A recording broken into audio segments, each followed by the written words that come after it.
resort where we stay in Roseland.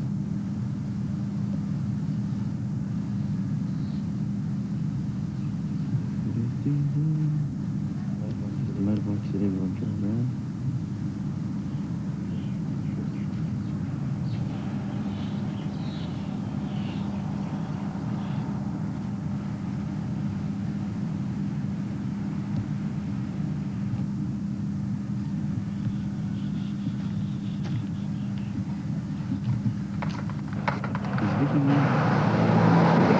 Vicky.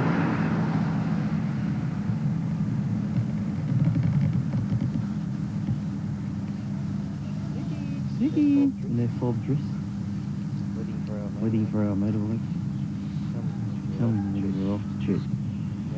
Now about 9:30. Monday, 14th March 1990.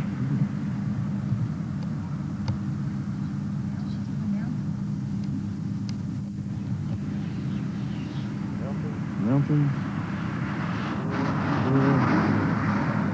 Coconut tree. Coconut for that one. Here we go. Bit more coconut in here.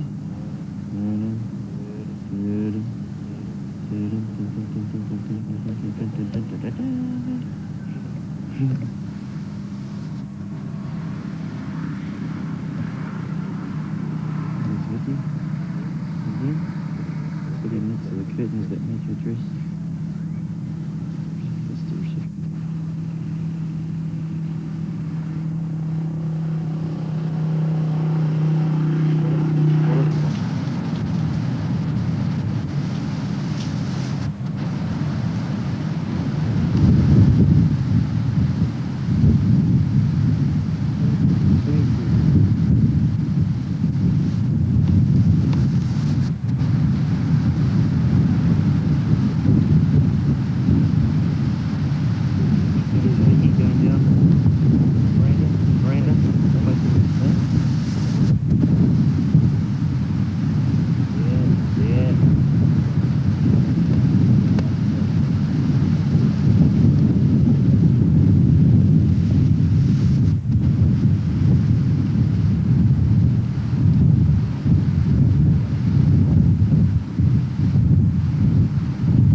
Raining for the last couple of days. Yes. Oh. Vicky is the camera. Big. There she is behind these little kids as the rock on full. What are you doing? Lady, you're the movie star. Right now we're going to some coconut show. We'll be there to sign off here.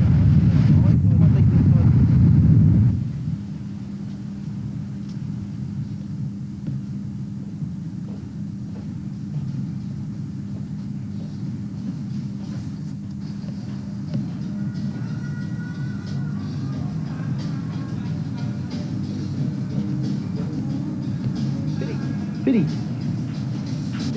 Give us one, man.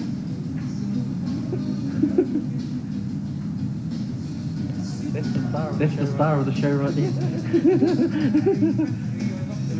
The beach bum. He's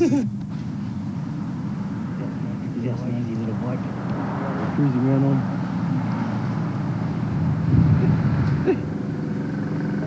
Hey. You go see those ladies.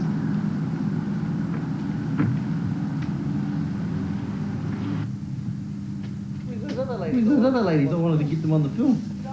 Gone home. Will they be here tomorrow? Will they be here tomorrow? Yes. We are now driving through the Cook Island. Hello, young fella. Follow there. Follow there. And we're on our way. Pull this one of the flash cars. So, we're on a little VIP car. Okay, something. Oh. lucky I can turn it off. See that flash house just there? Did you show them their house just there?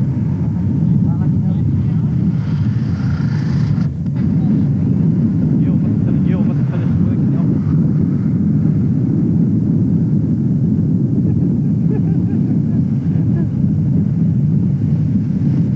Still filming, he's still filming. I wanted to show them some of the mountains.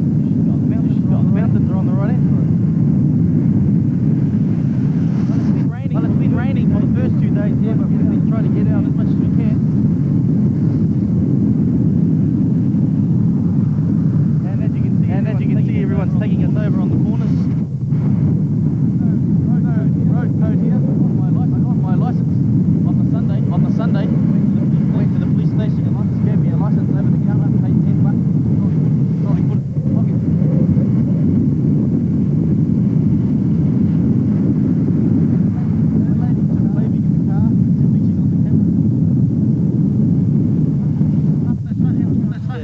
Yeah, Vicky's probably going to zoom in on it. The 7 stones, 2, 4, 6, 7. Yeah, 7 there. No one stole one. This is in the background. You can see the church where they had the big service. And they believe that many years ago, thousands of years ago, actually, they believe that the Maoris left in this harbour, and each one of those rocks represent each one of the 7 canoes that migrated from here to New Zealand. The district of Takitimu, which was the village where these people from Takitimu, New Zealand, the district of New Zealand, I believe they came from. This is the big harbour here, right? Didn't actually leave from here. They left from here, but they went around the island to a place called Aorangi.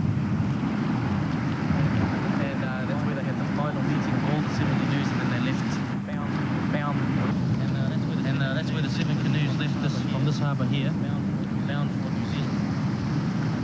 And now the 7 canoes left bound for New Zealand. Vicky just farted, so as you can't smell it on the microphone. This island is beach is called Woody Beach. Nice beaches here.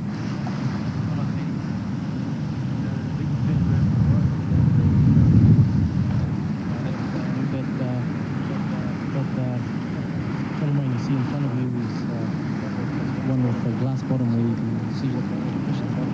Yes. On the right, turn right, more to the right, and to the right. Yes. I see most of the boats are modern ones. Tourist industry here, and the Lowland dollar is fluctuates in New Zealand. So is New Zealand financial report. Don't let's go.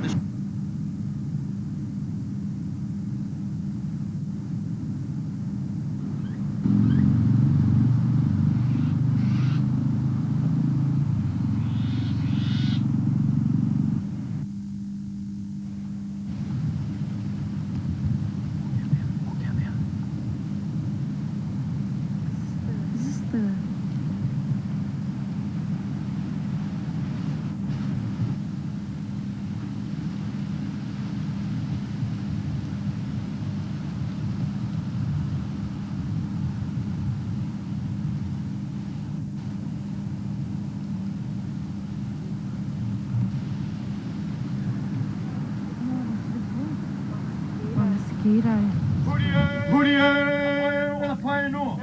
E no ka mai kila ia koe wai taku atua. E no e tuata what? Ladies and gentlemen, before I shoot up the coconut tree, may I introduce you myself. I was born on the island of Artu. Artu Island is part of the Cook Islands. Artu Island is 120 miles northeast of Rarotonga with a population of about 900 people. I was born there, and my name was destined to be called Piri, put another third, after my late grandfather, Piri, put another third. In my days, when I was young, I have a hard time. I have a good time. I have a bad time. Those days, my friend, it's hardly but the travel from Rarotonga to my island Artu. Sometimes this happen? 18 months. Nobody visit us. Maybe the following year, 30 months. The longest I can remember, 4 years, 5 months. No communicate to the outside world. No tin meat. No tin fish. No message to make fire. Who cares? My people is well prepared. It is coming. I'm very proud to present you how we live, how we survive without a cent, without a penny. Ladies and gentlemen, Corona, good day, happy day, and welcome to the Peridot coconut tree climbing and fire making performance. When I get up the coconut tree, I'll be sitting on top of the leaves, right in the middle, and make a good view for me to sit down as well for you to see me up. At the same time, I will pick one coconut, and I will put it from top. Be ready for your camera because I will put the coconut above the coconut leaves for your camera. And that's the coconut above the coconut leaves. That will give you a good picture for you. Show to your friends back home in memory of you participating in the Peridot performance. When I come on the coconut tree, about 5 or 6 feet below the coconut leaves, I will give you some everybody way on top, under the coconut leaves. I will zigzag the coconut tree 3 times, and then push the coconut tree behind my back, and then blow my eyes out for your camera to click. Pedal more, I will give you more everybody. My friend, when I come up the coconut tree, I would like to invite all of you right here for the main program this evening. How we make fire. In the olden days, before your people send us matches. Ladies and gentlemen, before I climb, may I introduce you, please? This is the young blonde of the wild oak tree. Please say after me. Oak tree. 1, 2, 3. What I do? I will take the bark off very carefully. Kataimitiko. Karuamitiko. Mitiko Tane. Mitiko Waina. Kaliti Waine Kitiana. Tana Mitiko. What I do? I would join you together, and hide the wet plant, cut it in tight, and twist it together, and then tie this in knot. Kataimitiko, Karuamitiko, Mitiko Tane, Mitiko Waina, Kali Siwaine Kitiana, Tana Mitiko, Kataimitiko, Karuamitiko, Mitiko Tane, Mitiko Waine. What I do? I put it together, put my right and left foot inside, and when I climb, I have to wet my hand with my tongue. My right claws are cut from the coconut trunk. My left claws are cut. My two feet will lock the coconut trunk. And before I climb, I want you to be aware that 90% of my body warm in the air without touching the coconut trunk. In other words, only this part of my body and this part will be touching the coconut trunk. So when I climb, my right claws are pulled, my left claws are pushed, my two feet will keep off the coconut tree without stopping. And you will love it. Ladies and gentlemen, watch the place. Watch the... You right sitting there? Or you want to tell her? Tell her, please.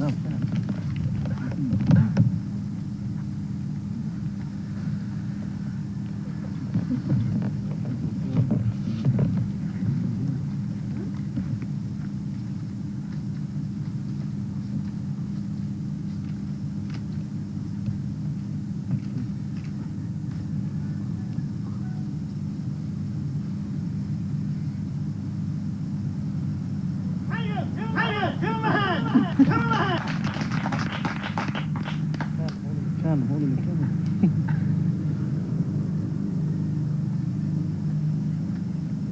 Yeah, it's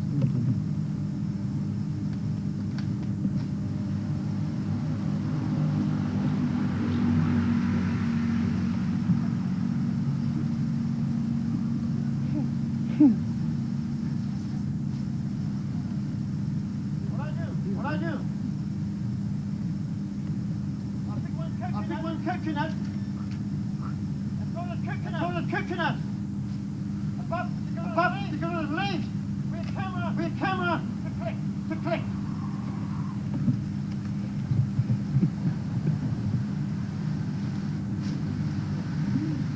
It's a bit of an entertainer, this guy. You can see him there, he's got camouflage on.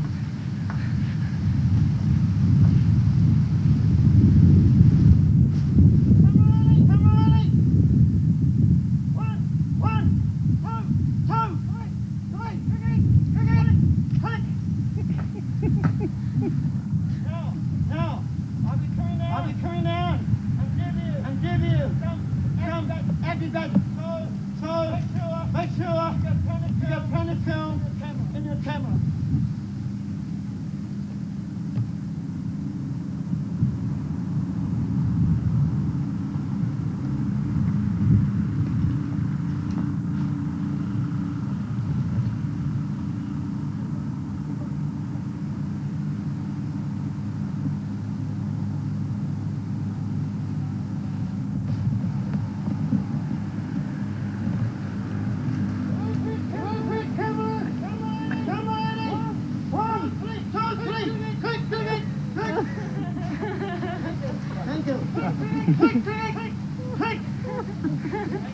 Thank you.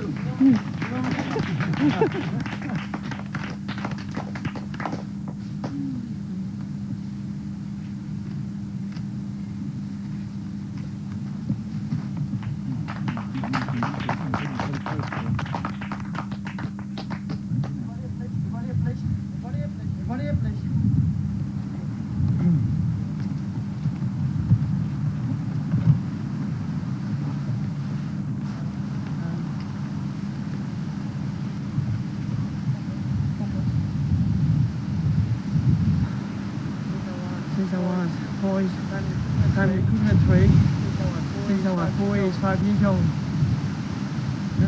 Then with Presley, the bark of the coconut is very rough. So these walnuts. So it's more safer for you to use 2 pieces of rope than using one. For the many years I've been climbing the coconut tree since I was 4 years, 5 years old. What happened? It's part of our body to the scar. You can't avoid yourself not to be cut. In other words, you will cut yourself. You can sweat. You puff. With family. Drink the water. Or eat the coconut meat. That's going to be there for the rest of my life. Lady, could you come in, please? What is your name? Where are you from, Jean? I will ask Jean from New Zealand to prove to you how rough my skin is. May I ask a very... I remember you. May I ask a very simple question? Very simple. If I ask you, please answer me straight away. The question is, do you know what the mosquito is? You know the mosquito? Yeah. I know. And you know that very well. When the mosquito bites you white people, you easily get a big lump and look awful. When the mosquito bites me, the mosquito gets drunk and die. Thank you. Give Jean a hand. How we make fire from some part of the coconut tree. How we make fire from some part of the coconut tree before you people send us matches. We need a coconut fiber. The coconut fiber is wet. It is wet. But if you believe in nature power, it will work. If you don't, you will fail. Follow me. It's quite really wet. Coconut fiber. Without the coconut fiber, our fire will never work.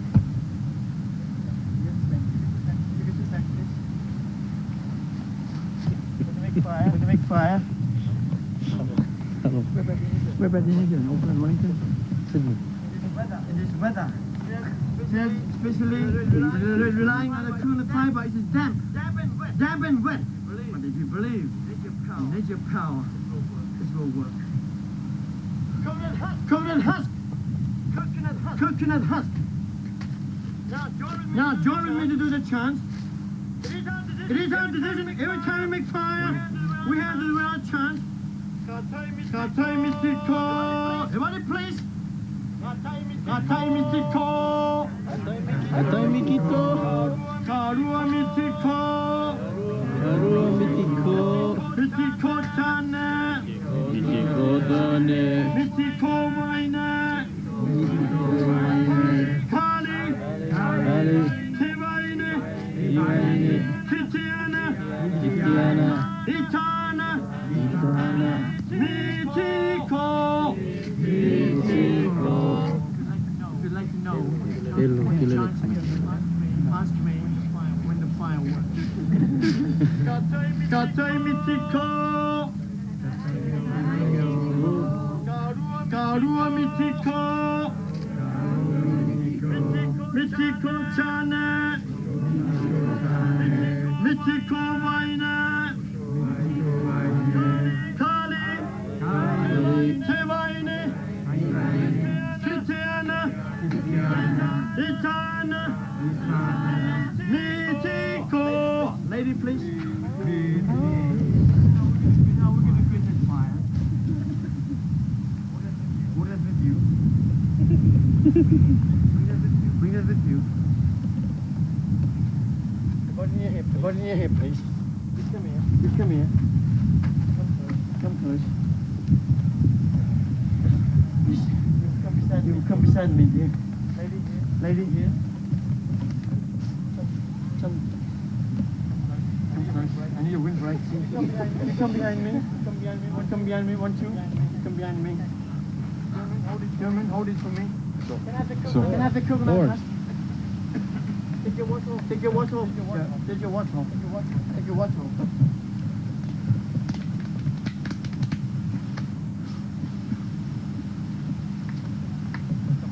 Come close.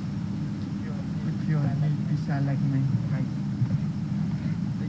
Ladies and gentlemen, please join with me. You do the chant at the same time. I will translate to you. Now, before you ask me, I will tell you what the chant means. The chant is between a man and a woman making love. That is a woman. That is a man. So when I do the kindling, please repeat after me. At the same time, I will translate to you. Tatai Mitiko. Everybody please. Tatai Mitiko. You stand up behind me. More shelter. More shelter. You come behind me. Stay there. You stand up please. Everybody see from there. You stand up. Windbreak's very important. It is.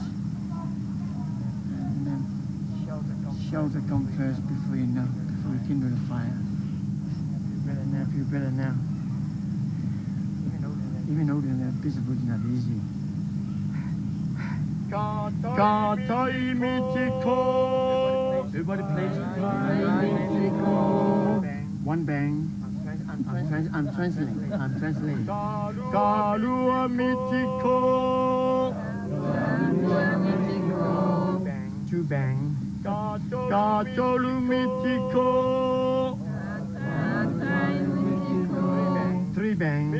Mitiko Chane. I'm a man. Mitiko Waine. You are a woman. Kali. Tiwaine. Kitiana. Itana. Mitiko. You woman. That's a woman. You woman. Can't make spark. Cannot make friction. I will. As a man. I will. Succeed. What is your name? Keith? From New Zealand, I believe. When you do the kindling, you repeat again and again and again and again. Again and again and again. If you fail, keep it to yourself. Katai mitiko. Karua mitiko. Mitiko tane. Mitiko waine. Kali. Tevaine. Kitiana. Itana. Mitiko.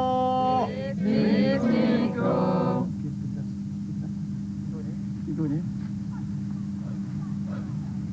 You come here.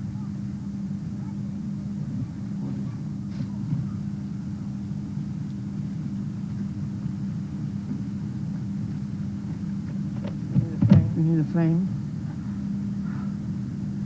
Good flame. Good fire. Good fire.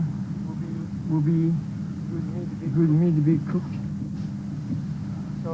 So a good meat be cooked will be all of us kids survive under my command. Now to make the flames work. Transfer Granny's part into the coconut husk.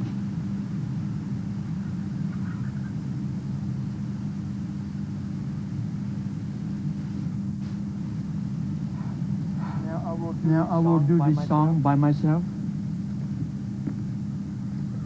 Put it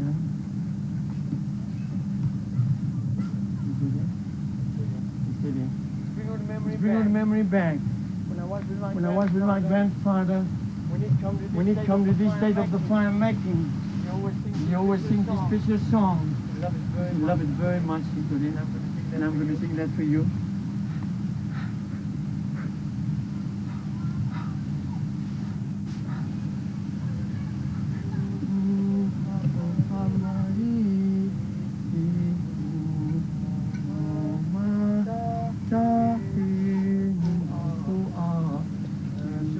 Soon the flame will be on.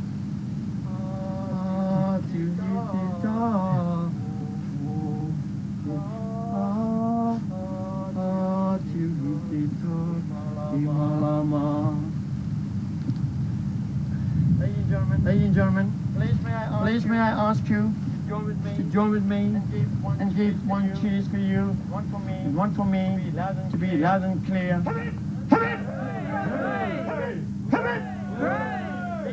This is not magic.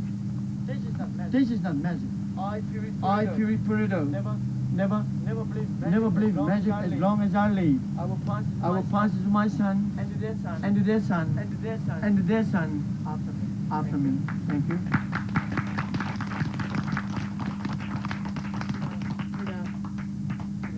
Sit down.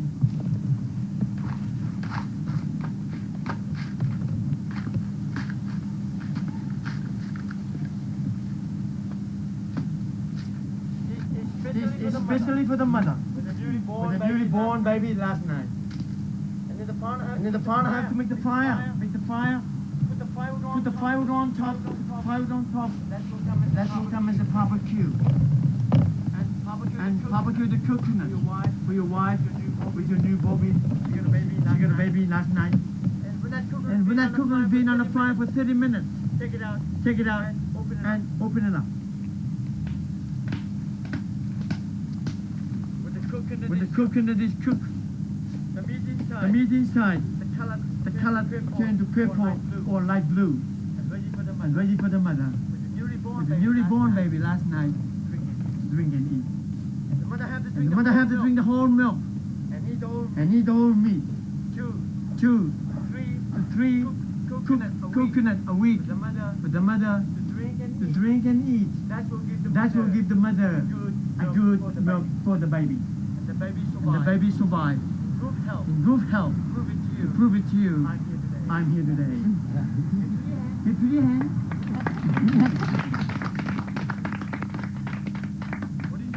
is your name? Where are you from, Petra? Germany. I will ask Petra to invite you to enjoy with me and participate in the Piri Purido evening coconut drink.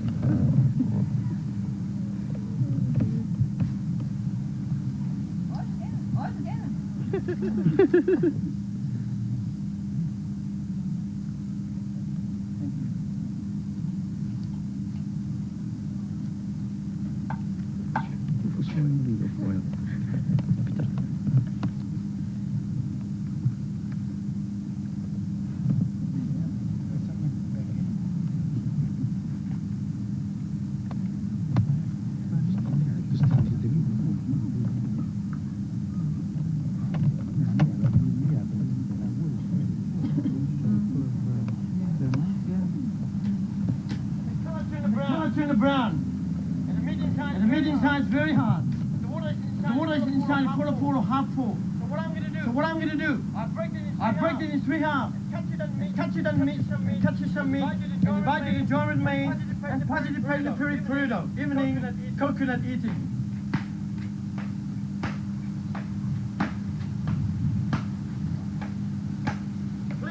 Please, may I invite you to join with me and participate in the Piri Purido evening coconut eating.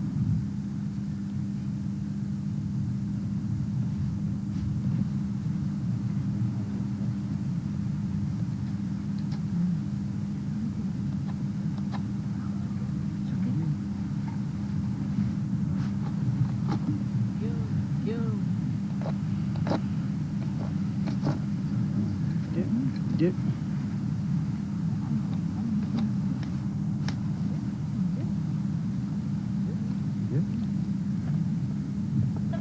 The tree.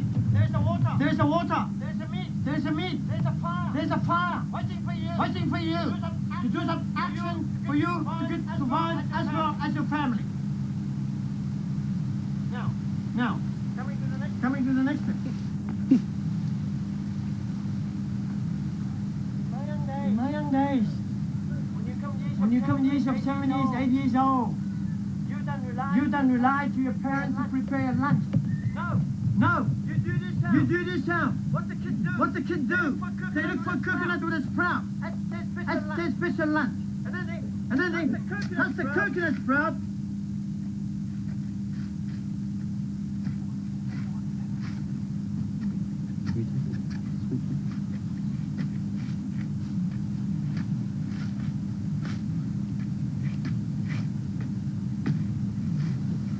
It is the habit of the kids. When they hunt the coconut sprout, they always leave the sprout on. Can you imagine why? Use your imagination. Why they leave it on? It's a handle. Handle. Number one is a handle. Number two. It's a coconut chewing gum. Coconut chewing gum. Ladies and gentlemen, what I'm showing you is exactly what we do in those days. Coconut during your lunch hour. That's what we're going to eat first. Coconut chewing gum. Coconut chewing gum.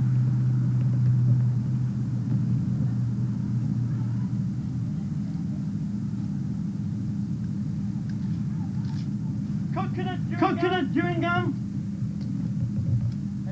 Lady, here please. You don't want to be in the show. Get inside. Get in. Yeah. That's the first packet. Number one packet. Number two packet. Number two is here. You eat this one. It's fine. Bite. Fight. And suck it. Thank you. Give them a hand. The last part, how they eat the last part, it's like a chewing gum. Chuck it, flavor.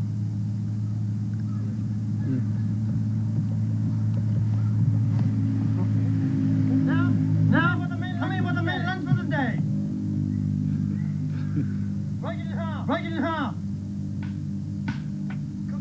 Coconut dessert.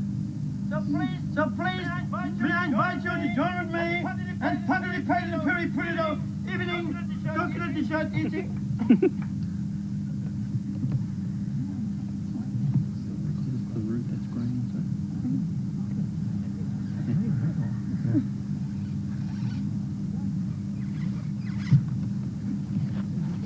It's really sweet.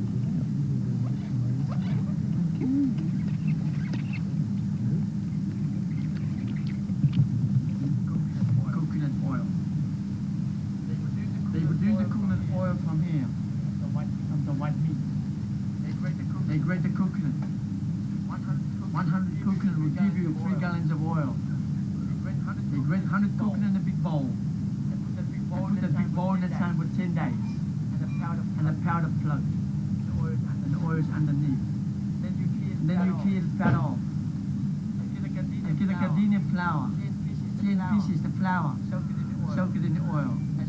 As well, gardenia as well as the frangipani. And put that oil back in the sun for another 10 days in the sun, and then the perfume works. Now, happened to be this morning before I go to school. I found out that mums had no coconut oil.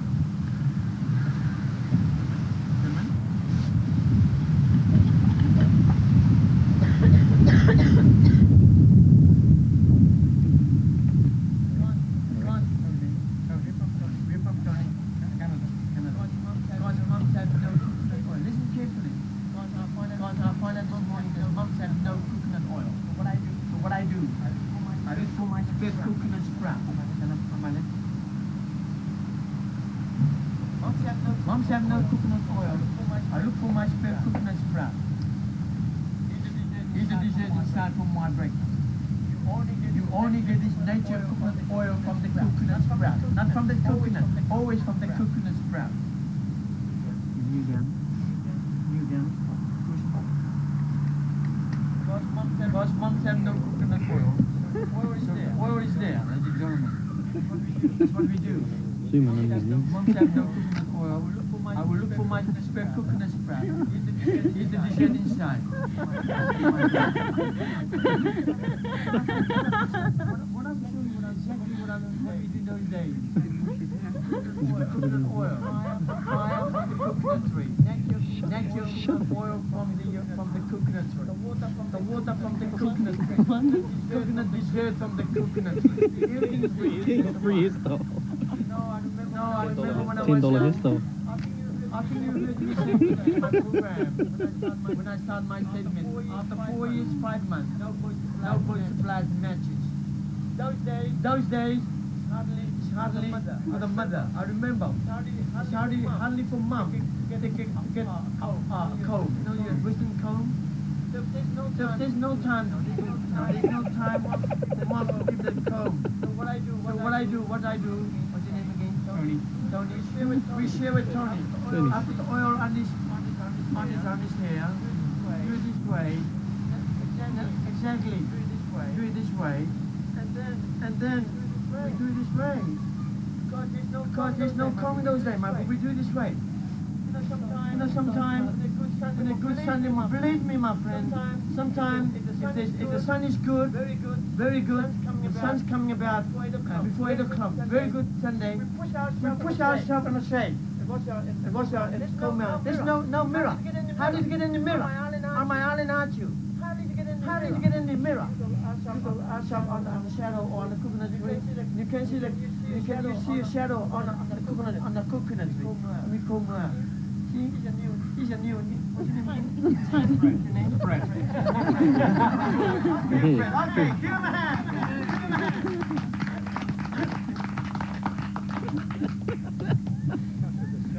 Charlie.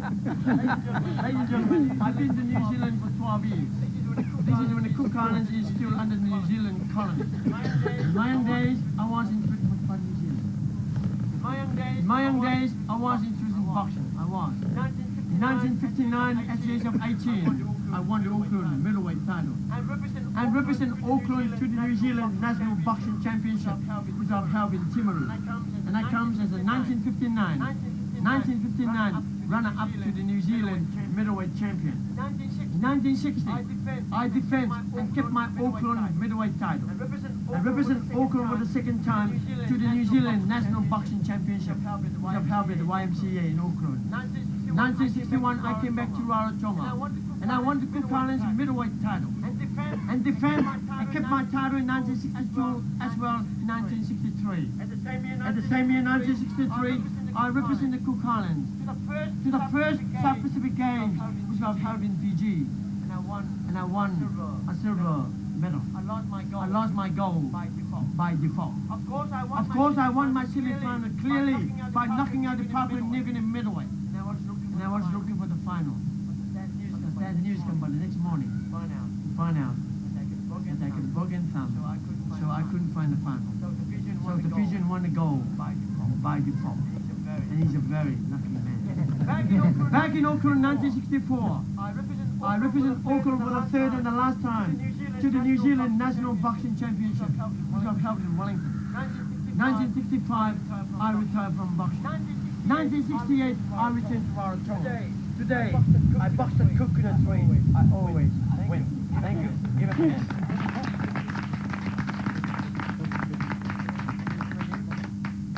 Stand up, please. Everybody stand up, please.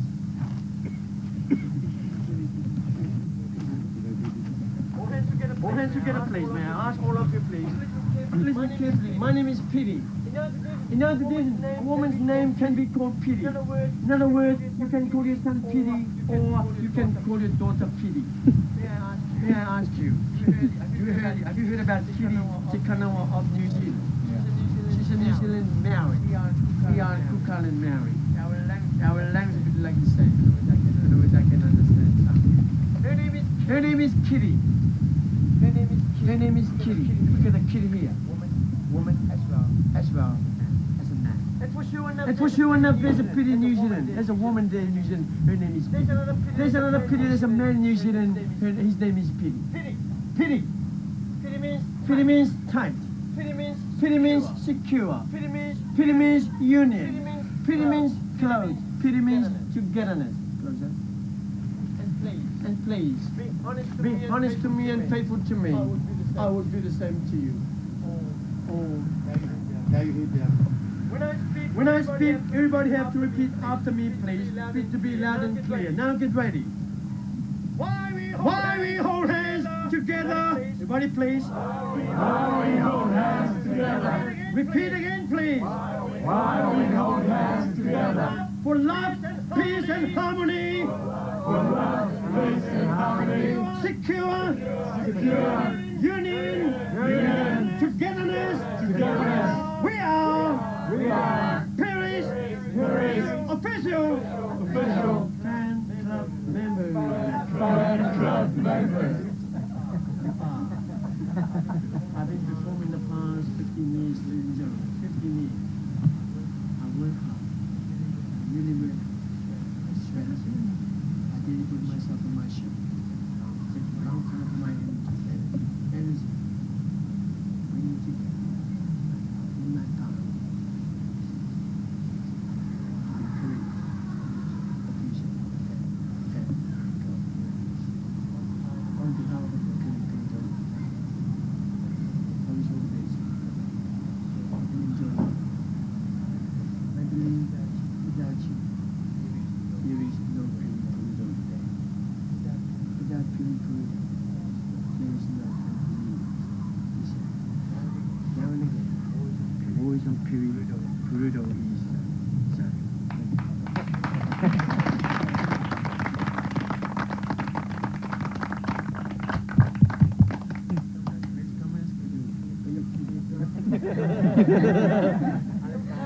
That was for the new hairstyle. I am charging $5 extra for that. Stay there, Pity. This is Pity's fan club.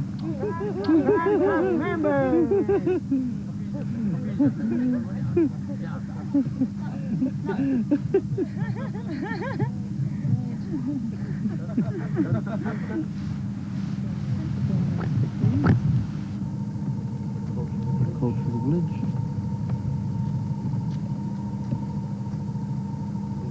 There's the goose there. come back out. That's the sign there. There's a little fella there. Where is it?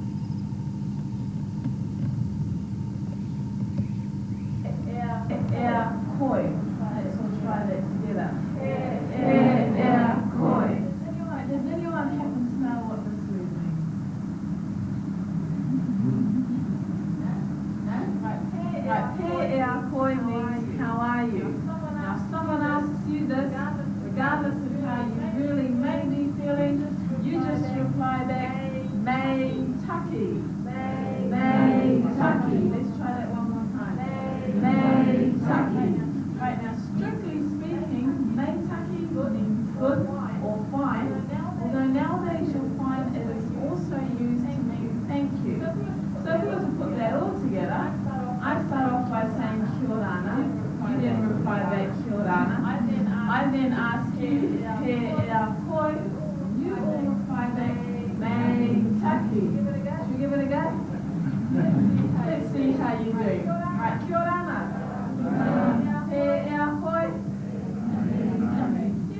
See if you can remember that at the end of the presentation. Right before the Europeans arrived here in the Cook Islands, there was no written history of our ancestors, but an oral record was kept and handed down from generation to generation. 7 islands in the northern group from Palmerston upwards, and the remaining 8 in the southern group from Aitutaki downwards. Now in the northern group, the islands are nothing more than low-lying coral atolls, made up of coral and sand, with the coconut tree being the highest point on the island. In the southern group, Rarotonga is very extreme, and you can see it is of volcanic origin. Most of the islands in the southern group are a mixture of volcano, coral and sand. Now there are approximately 18,500 people in the Cook Islands, and about 11,000 live here on the island of Rarotonga. However, there are far more Cook Islanders living overseas in places like New Zealand or Australia. There's almost 30 to 40,000 Cook Islanders overseas. Now the Cook Islands is named after the famous British explorer Captain James Cook. Captain Cook's called up in war here. Funny thing is, Captain Cook was not the first one to discover these islands. In 1595, he had a Spaniard by the name of Mendana passing through some of the islands in the northern group. 7 years later, in 1606, we had another Spaniard by the name of Quiros, also passing through some of the northern group islands. Now, Captain Cook did not arrive here and actually land until 1777. Now, that was on his 3rd voyage. He landed on the island of Manawai, just above Taputia. Now, he named this island the Hervey Island.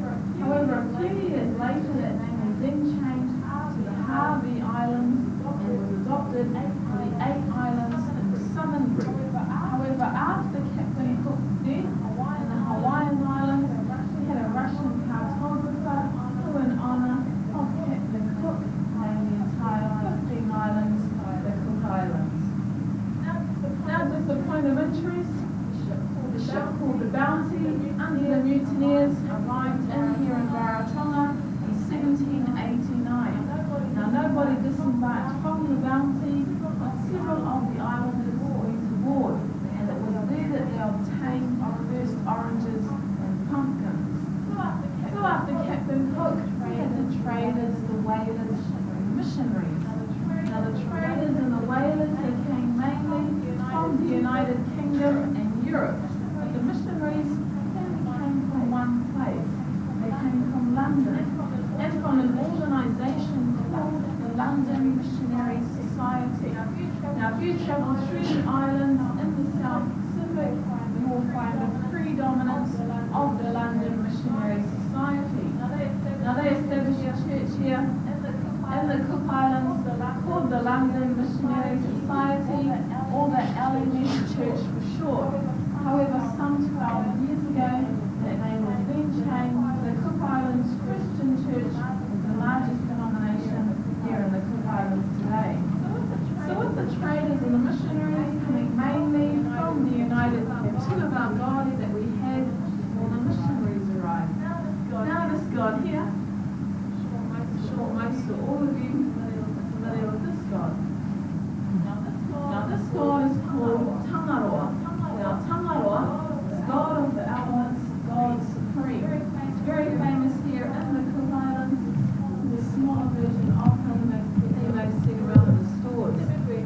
everywhere. Here he's in the hotels, the motels, and he's even on our currency. I believe that while our ancestors here at sea secured Tangaroa to the front of their double-hulled canoes as a form of protection. And this god here. Now this god is called Rongo. Now Rongo is god of agriculture. And I guess these little ones around his chest here signify productivity, which is what every grower wants to experience. Right, come to the end of my presentation. As you go through the village, you'll learn more about our culture. But before you go, just a reminder, I hope everyone's got one of these 3 tickets so that you can get lunch. Some of you may have been issued vouchers, but you'll need to convert them into one of the tickets of our front office. Secondly, to those of you who smoke, we'd appreciate it if you'd smoke outside of the hut. Finally, before I let you go, remember, I taught you how we group each other here in the Cook Islands. I'll film you going down there.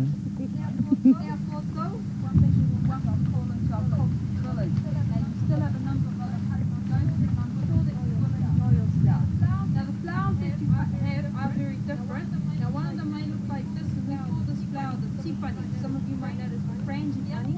The other one is this one right here, which we call the tiare Māori. Now it's similar to the single gardenia.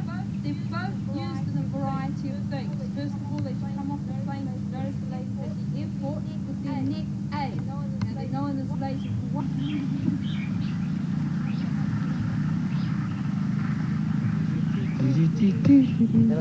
That should be a movie coming. Yeah. Get that thing.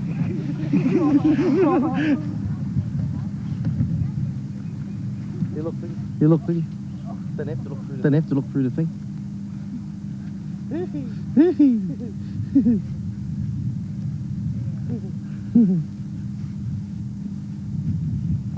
Welcome to Dari Tote. Now Tote means fishing, so welcome to the fishing yard. And now in the short time that I've got you here, I want to share with you a little bit that I know about fishing over here in Cook Islands. Before I carry on, my name's Gary. That's nice and short. You remember. Right, now to start it off, now over here in the Cook Islands, you know, we've got heaps and heaps of different ways and types of fishing. Okay, now to start it off, you've got to take all this big green net that's hanging up behind the hut here. Okay, now you're probably wondering, like a lot of people now, why have we got a Japanese fishing net in the Cook Islands Culture Village? Okay, now that's quite simple because most of the Cook Islands over prefer to use the Japanese net. Another one of the reasons is, if I take a little net on the other side over here, and these are the type of nets that our ancestors made in the old days. Now what it's been made from is the bark of the wild hibiscus tree. That'll give shoes as well. But the only thing wrong with the variety over here was it was really, really limited. Now this pair, what it's been made from is the husk of a coconut.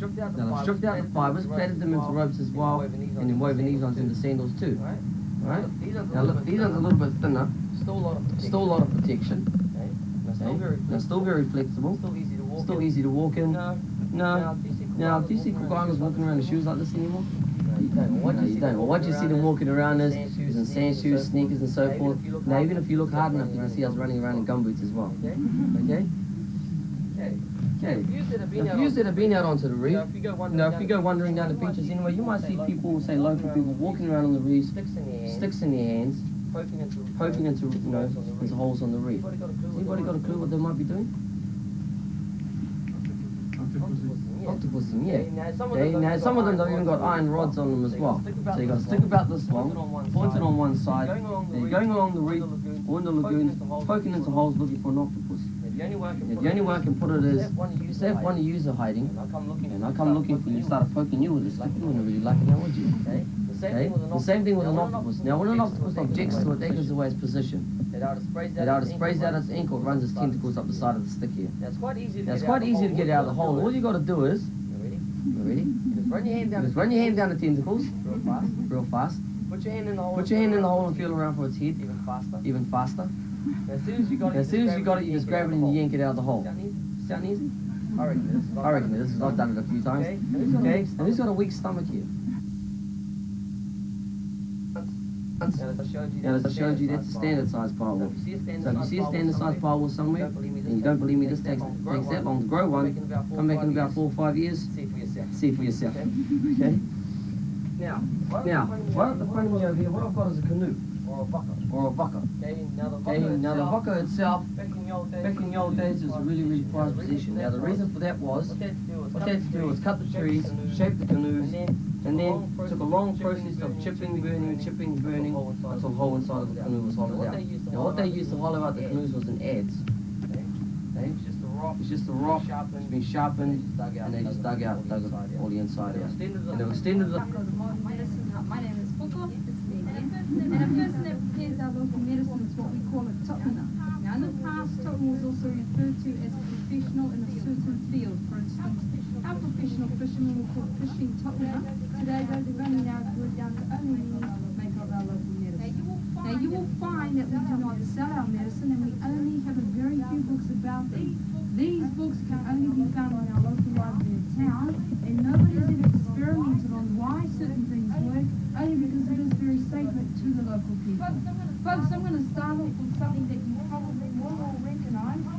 Probably we've tried. Now, we've all tried our nita. Some of you might notice the purple, some is the papaya. You will enjoy it? You'll find easily enough of it. Really gets everything going, cleans out your system. It's a very good laxative. Does that answer any questions, perhaps? The seeds bring out tapeworm. All you do there is you chew a couple of the seeds with the flesh, knowing does it clean out your system, but it also brings out tapeworm. So it's also with our right pawpaw, you can use that's how much like it you get to chew. I'm going to pass it around to Chip, just look at it.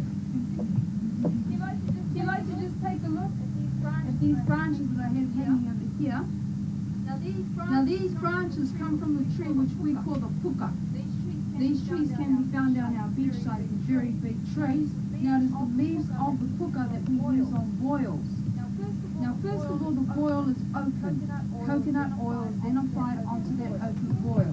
We place the leaf over an open flame until it becomes very soft. Okay, it does become very hot as well. The leaf is then placed over the boil and wrapped up. And it's we used on the island of Putuka. Now that is one of the islands found in the northern part of the Cook Islands. Now on Putuka, they believed that if anyone, chief, common person, child, whatever, was to offend a sacred man or a tohunga, that sacred person would hang one of these salt traps outside of that offender's place onto a laurel tree or a puka tree. That sacred person would then just sit opposite of the salt trap and just keep watch. Now they believed that if a bird or an insect was to chance by flying through any one of these hoops, it was believed that the soul of that offender was caught. Okay, now to the villagers, now the villagers believed that the tohunga was a very, very powerful person. They believed that the tohunga could talk to the gods. Now in those days, if you could talk to the gods, you could do anything.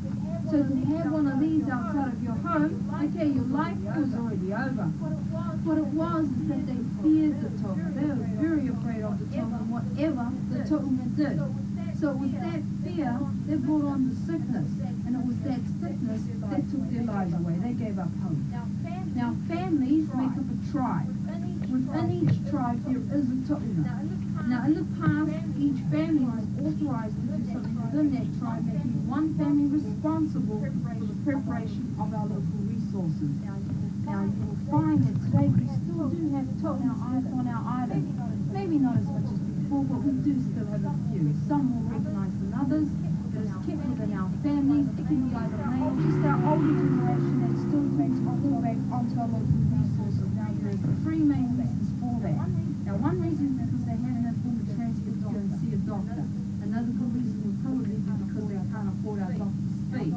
Now doctor's fee is $15, and you will find that that is a lot of money to our older generation. But the last and the main reason is because they still strongly believe in our local resources. Mind you though, there are two places where we can go to where the medication is for free. Even our doctor's advice is for free. Now one place is up at Tupaki outpatient. Have any of you heard of it? If not, just up at our hospital. But you will find that if they don't have the medication, we then have to go to the chemist. And trust me, once you start going to the chemist, everything starts to funded. Now with our younger generation today, I can't lie, they're not too keen on using the local resources. There are a couple of reasons for that. Now one, good enough time to go back and prepare the local resources. But I think the main reason is because they're too lazy anyway. The preparation of each medicine does take a lot of time and takes that patience.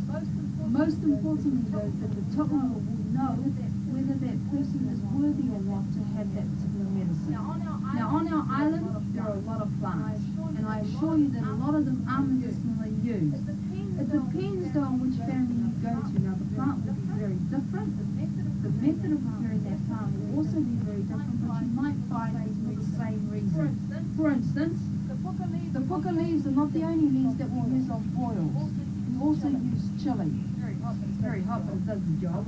Aloe vera, like I said, it depends on which family you go to. Everything is very different, but it may be for the same reason. The type of medicine that can be stored contains coconut oil within it. Without that coconut oil, that particular medicine is prepared fresh each day. So you can say our coconut oil acts as a preservative. Our local doctors, they do not use our local resources. The hospitals do not use them. Now, you'll find that sometimes our local doctors do refer their patients back to the tu'unga. That rarely ever happens because if they keep doing that, they'll be out of business. And folks, we find that most of our tu'ungas believe that the majority of the medicine should only be prepared on very dry, very sunny days. The only reason for that is because they believe medicines prepared on rainy days, just like anything. If you add too much water to it, it loses the quality. That's just like our medicines as well. And folks, thank you very much for being with me. I've come to the end of my presentation. Before I let you go though, once again, kia ora. Kia ora. Te ea poto. Meitaki maati means thank you very much. I'd like to just follow me. I'll take you down to our next one.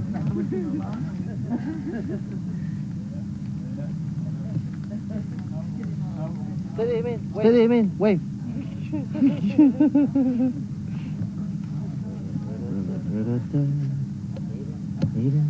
Hey, Betty. Hey, Betty. Can we take the time?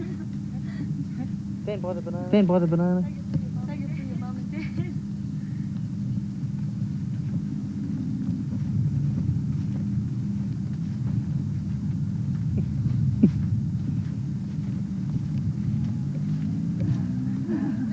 Never mind, it's only your princesses.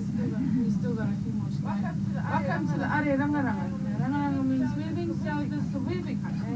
And in the very short time we'll be here, we'll be talking to you a little bit about weaving in the islands. But before we carry on, I'd like to introduce myself. Now my name is Poko. You've probably heard that name before. The guys you just left, she's Poko number 1.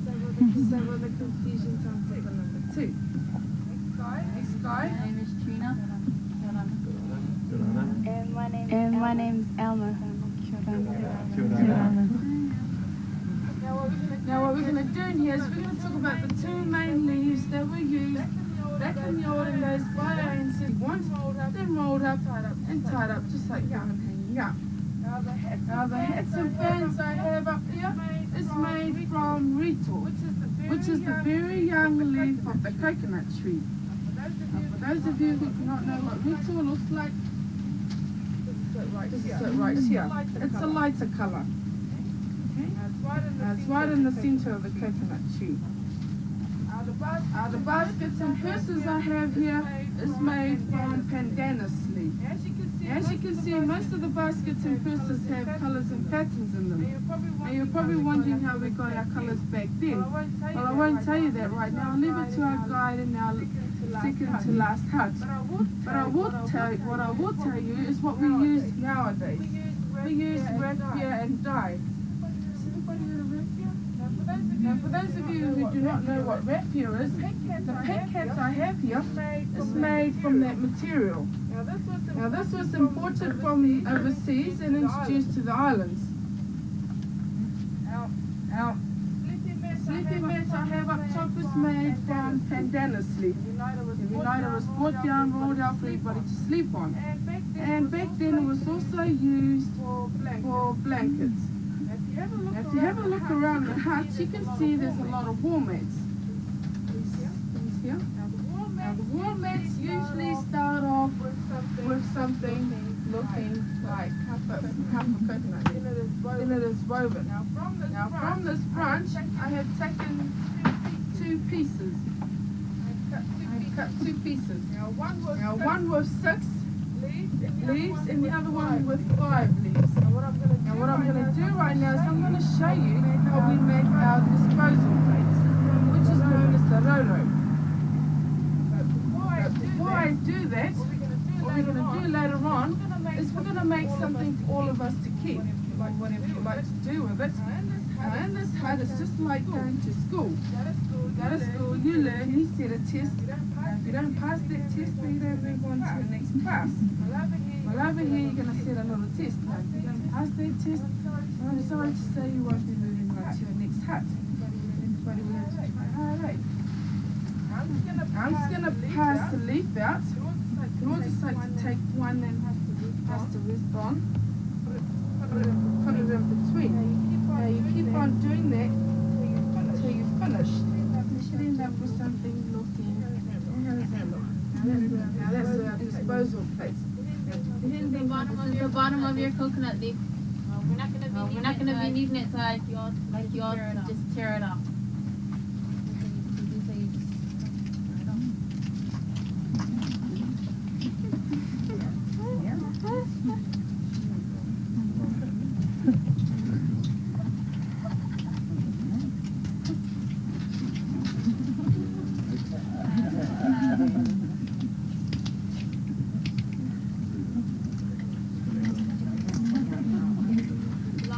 Long or too short, about that much. Now those of you who had a hard time turning it the first time, you have to tear it again. Rip it one more time. What?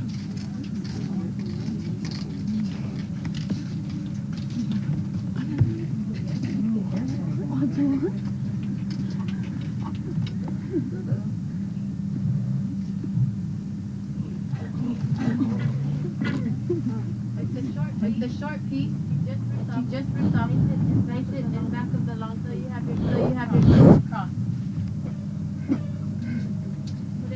Put it in back of the long piece. I'm doing the opposite too, so it's like yours should be like this.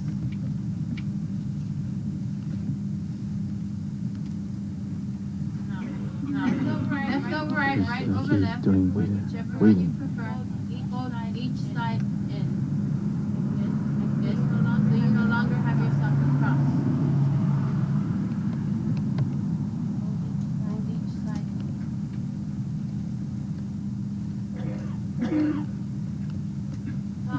Top part, bring it down so that it covers the 2 ends you have just folded. Bring it down so that it covers the 2 ends you have just folded.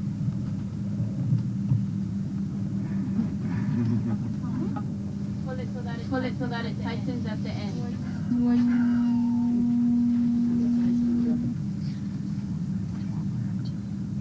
Okay. You're gonna put one wrist through the loop. Pull so that it tightens at your wrist. I'm sure you've all did it like fishing.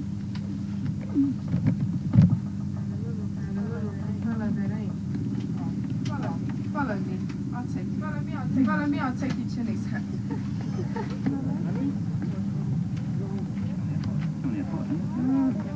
Yes, honey.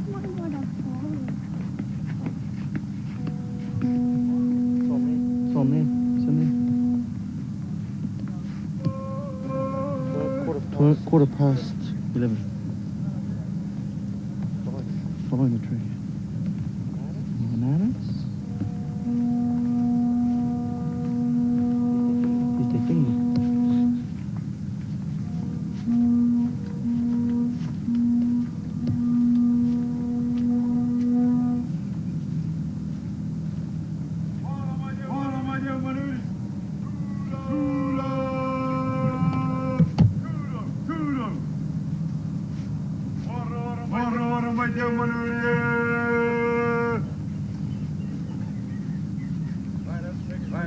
seat.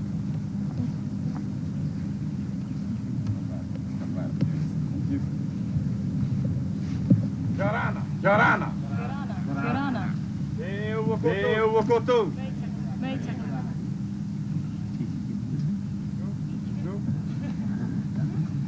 Hey, Wakoto. Meita. We're gonna say one more time. Liven it up. Yorana. Hey, Wakoto. Meita. Hey, Taki. For look out and to warn us of invading tribes. Now, when our chief wants to put on a big meeting for the village, he will call one of the warriors to blow the conch. So we're gonna use the conch one more time. We also use the conch to find our people. Like if they are lost up on the mountain or on the ocean. If you blow on it, it will echo for a while. So I'm gonna blow it one more time. So that I can find more tourists for my vacant seats here. So here we go, one more time.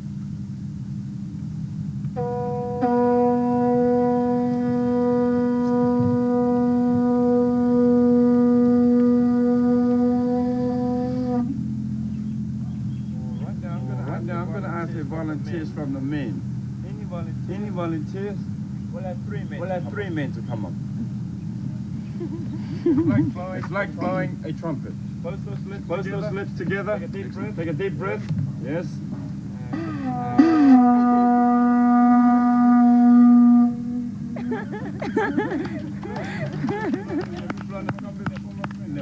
First time.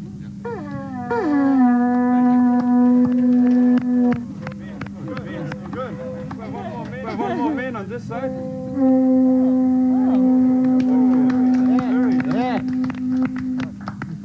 You know, my friend, to the next man, the last one. There you go. Come on. No.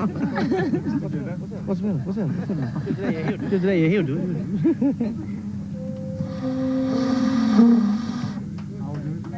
Now you have to stand up. I have to stand up.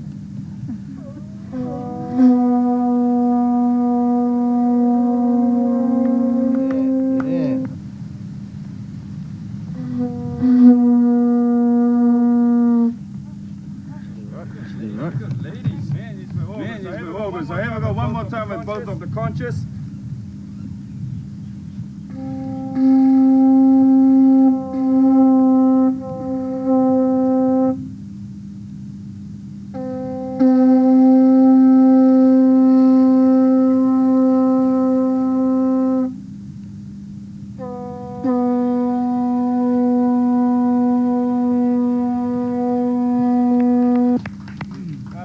Now the coconut trees on your right. A coconut tree more or less known in the Cook Island as the tree of life. We use everything on a coconut tree, from the root right to the leaves.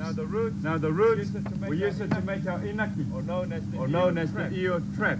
And you may have also seen our ear trap in our fishing huts. Now from the roots you move to the trunk of a coconut tree. Now a trunk of a coconut tree is big down the bottom and it comes up small. Now about a meter high. You just need to cut the tree, take the top away, and then you pull the trunk out. Then what you do is you strip the bark off, then you carve the inside until it's hollow. And then you have a giant container. During our ancestors, they used these giant containers to store their food and water. And also our dry coconut, we call it the kopara, or known as the copra. Now also, we use this giant container to preserve our homemade brew, our home brew. Now from the container, the trunk, we move to the tree itself, the pole or the post. Now it is used for many things, but we mainly use it for building and for carving. Some of the huts, as you go through our village, post that is holding the roof up is made from coconut tree. Now for our carving, you just like to look right in front of me, just on my right here, you can see Tangaroa, this little brown man on my right here. Can you all see him? Yes? That is the cleanest Tangaroa in the Cook Island. Now all the carving in our village is all carved from coconut trees. And also our carvers today, they love to use 2 trees, which is our miro tree and our island mahogany, or our Hamanu tree. Now the miro tree is the tree right behind me here. Now the wood, it is very strong, very hard.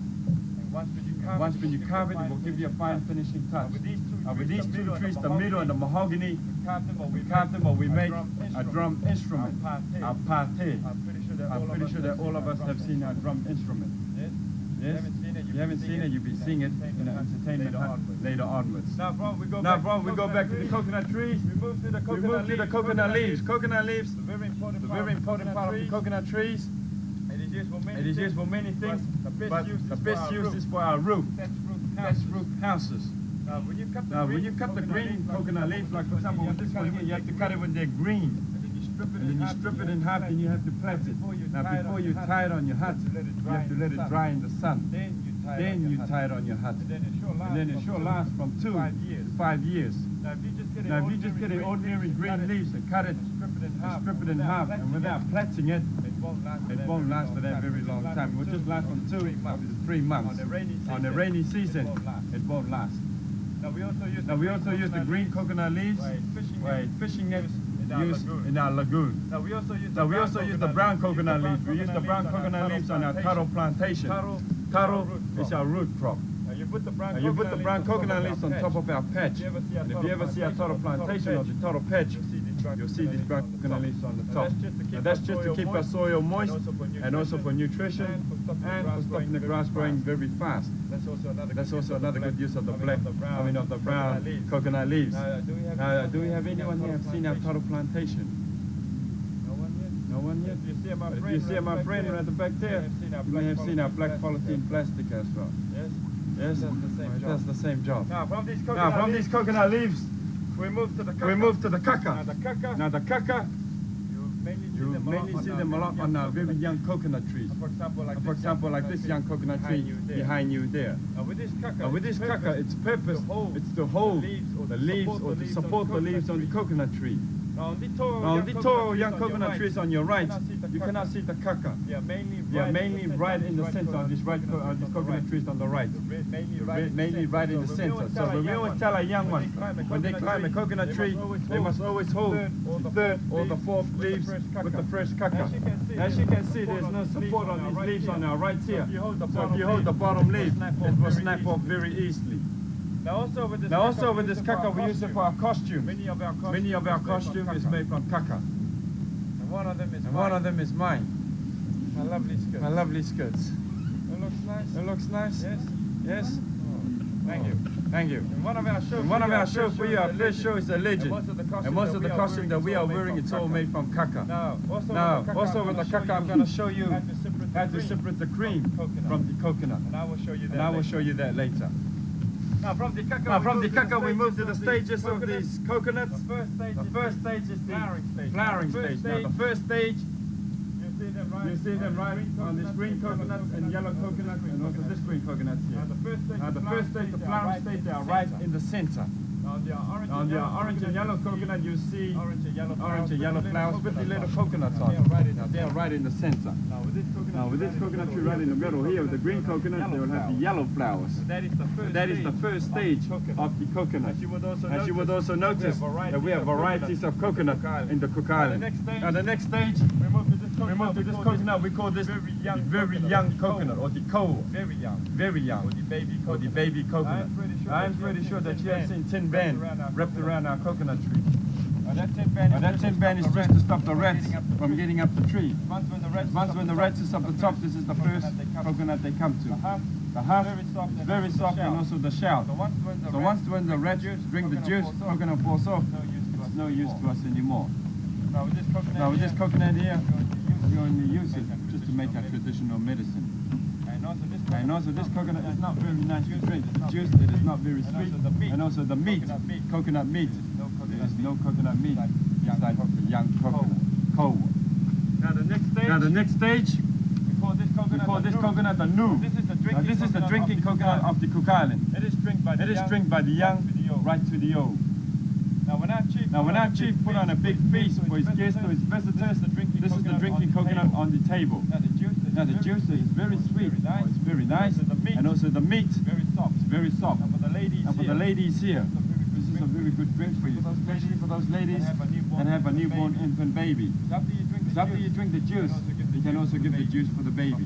But for the meat, you have to eat the meat yourself. We have a very, very great saying in the Cook Islands. A drinking coconut a day. It will keep the doctor far away. Now this drinking coconut is also a very refreshing drink. New. Now if you want to tell a drinking coconut out of all our coconut here, it is the heaviest coconut out of all the coconut. It is full. Now when we get to the next stage, we call this coconut the komoto. This coconut becomes lighter. The juice in here has evaporated a little, and also the meat becomes medium hard. It starts to dry up. The meat inside here. Now this coconut it is not used many times. Because the juice it has a bitter taste. And the meat is starting to get medium hard or starting to get dry. So mainly with this coconut here, which is used to feed our animals, mainly the pigs and the chicken. Now from the komoto, now we move to a very important coconut. And we call this coconut the akari. Now this is the mature coconut. With all our varieties, when they all become brown, they are matured. Now with this akari or this coconut here, we use everything on it. The husk, the fiber, the shell, and the meat. Now the coconut meat is very hard. It becomes dry. Very, very hard. So this is where we're going to get our coconut cream from. Coconut cream, we use it to marinate and to flavor our food. Now once when this coconut falls off from the tree, not touched by animal or human, for the first 2 to 3 months of its life, it turns into a hutto. Now this is the beginning stage of a coconut tree. Juice in here has vanished, or it has disappeared. So you have a solid spongy substance in here, we also call the hutto. It's more like a marshmallow. Very nice to eat. Now with this young plants here, or with this young hutto plants, you mainly find them inland and going up towards our mountain. So if you ever find one, you want to grow one or plant one, you just need to dig a hole just deep enough to cover the coconut. You look after it for the first 7 years of your life, it will look after you for the rest of your life. For those tall young coconut trees on your right, they range from 8 to 16 years.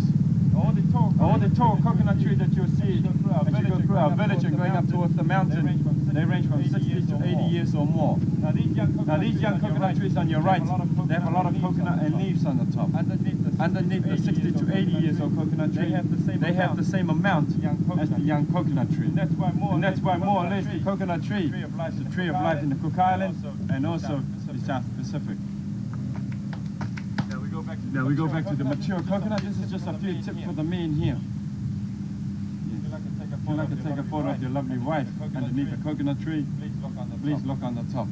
Now, on a windy day, this coconut loves to come down. On a calm day, it will still come down. So you never know when the mature coconut wants to come down. So never take a photo underneath the coconut tree. Always look on the top. And also never park your rental vehicles underneath the coconut tree. Now, do we have anyone here that has opened this coconut before? Mature coconut. I'll be honest. Oh, the green one, yes, but did you manage to open? Yeah.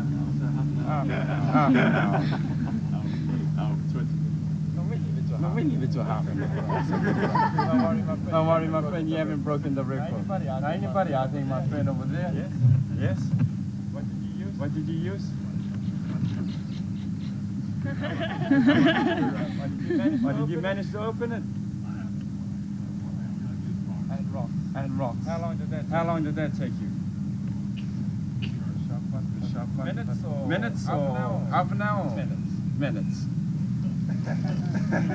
Now what we use in the Cook Island is a core. Can everyone say core? In English, sharp stick. This is a very, very dangerous stick.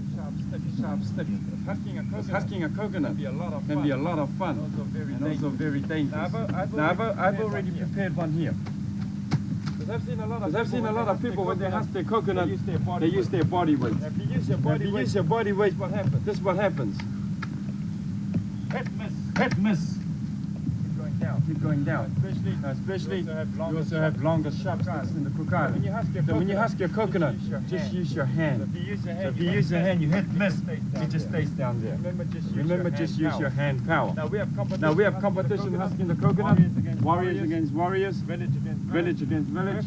Record time is, I will tell you after I husk mine.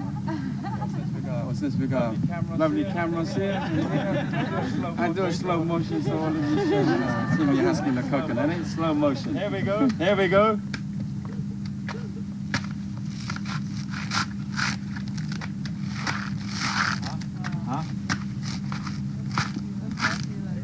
Everybody, the last shot. The last shot. That's all you do. That's all you do. Now when you husk your coconut, just make sure you use your hand power. And find the bigger side of the coconut than you husk. On our coconut you see 3 hills. And you hit your chopstick on one of those hills. Now remember when you husk, you just use your hand. Now the record time of husking the coconut in the Cook Island is from 3 to 7 seconds. That is the record time that we know so far. It's from 3 to 7 seconds. Like I was saying, just doing a slow motion for our cameras here. Now the coconut husk, we use it as a firewood for our underground oven, the underground home. Also for the ladies of the Cook Island, they love to use this husk for their orchid garden. For example, one of my left here, the other one just behind Tangaroa. They use the husk. Once the fiber gets wet, it will stay moist for 1 to 2 days. Especially on a hot day, you just need to water the orchid garden in the morning, and you don't need to water it in the afternoon. But once when this fiber gets wet, it will stay moist for a while. Now, that's my friend here. I'm pretty sure you opened this. What you use? Knife. Managed to open it? No problem. No, of course I take the liquid out. Oh, and then you break your coconut. Then I break it on the stone. Break it on the stone. Yeah.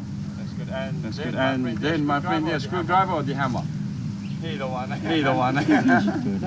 Now, you can either just use a volcanic rock or river rock because they're strong. You can use your chopstick. But what I'm going to use is just a piece of wood. Now we call this wood the Thor. Now this is the ironwood tree. This is from the ironwood tree. Now this is the roots of the ironwood tree or the casuarina tree. Now with this stick here, this is also our drumstick. Very strong. Now once when you get the roots of this stick buried underground in the mud, probably about 6 months to a year, when you bring it out, very strong. Now breaking this coconut is very hard because the shell it is hard. But I'll show you an easy way if you want to open this coconut. Open with 2 to 3 hits. And what you do is you look right in front of our coconut. You see the 2 eyes. Two eyes right in front of the coconut. And between those 2 eyes, there's a line running across. Find that line, and you smack it, and you break your coconut. Probably 1 to 3 hits. So you just find those 2 eyes, find the line, and you hit. Then, give it one more time to open it. Now, ladies and gentlemen, before I open this coconut up, this coconut here, the only purpose is for our coconut cream. There's not many juice in here. The juice, you throw it away. We only need the coconut meat. So I'm sorry to say, this juice is enough for me.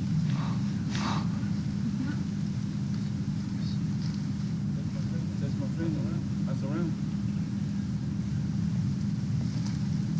As you can see, the coconut meat, it is very hard. So now what we're going to do is we're going to get the coconut meat out to make our coconut cream. Gotta crate the coconut. And what we use?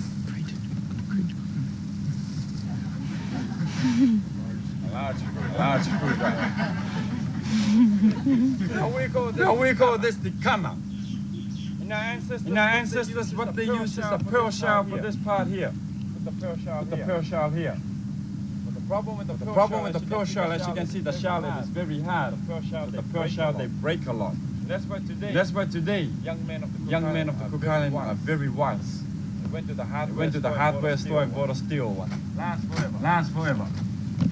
Put it in your wooden bowl, the kumete. Now, ladies and gentlemen, this job here is not a lot of fun. It is very dangerous. Because right in front of the plates here, it has very sharp edges. So when you crate your coconut, you must always look at the plate and your hand and the shell. Then you crate your coconut. So that's how you crate the coconut. So this job here is not a lot of fun, like I was saying. It is very dangerous.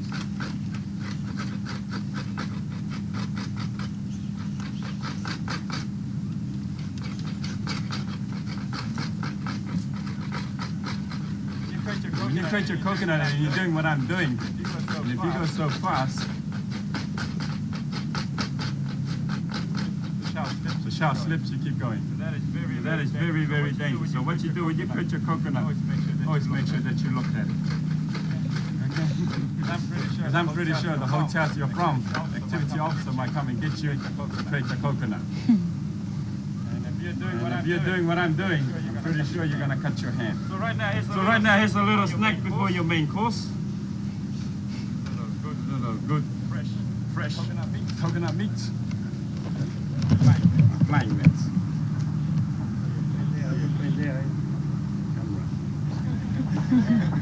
There we go, the coconut cream.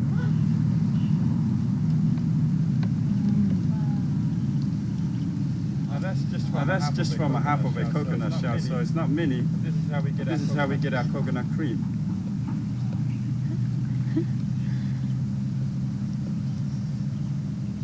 It's really rich. You want to drink? Taste? Very nice.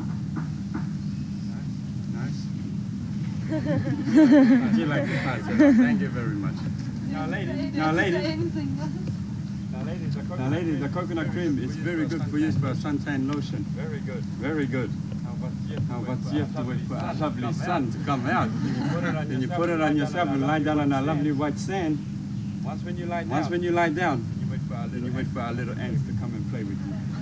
Naturally, that coconut cream there is to marinate and to flavor our food. So ladies and gentlemen, I've come to the end of my presentation. I hope that you enjoyed and also listened at the Coconut Hut. So thank you. Now before I take you to your next hut, as you can remember, I did a chant from the beginning of this hut. Now that chant is a welcome chant. We do two chants. One is a war and the other one is a welcome. So I didn't chase anybody away, did I? Very good. So I'm going to say the welcome chant because one of our warriors is going to say the welcome chant. I'm going to say it, then I will tell you the meaning of our welcome chant. Toot up! What am I? Toot up!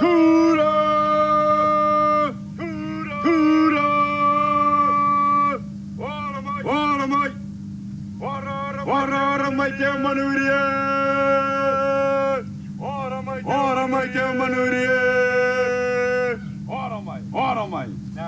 Now turo means welcome. Oromai means come. Eteo manuiri means all the new visitors on our island. So that's just a simple welcome chant. Now also our warrior will sing the welcome chant.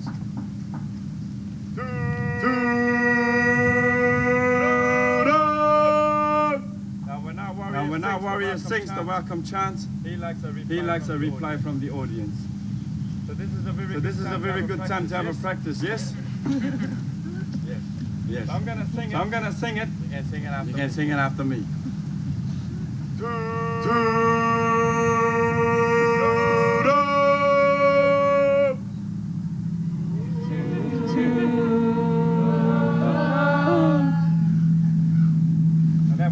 That was very good. Because I know it is your first time, so it's very good. Now remember, you gotta go with two warriors. You just went through me, you got one more warrior to go through. Now this warrior here is bigger than me. Mean. Long hair. The problem with this other warrior is very ugly. I'm more handsome. It's very ugly. So what we have to do is we are gonna make them smile. I'm gonna say this singing chant one more time. You can sing it after me. Remember, he's bigger, mean, ugly. There we go. Very good.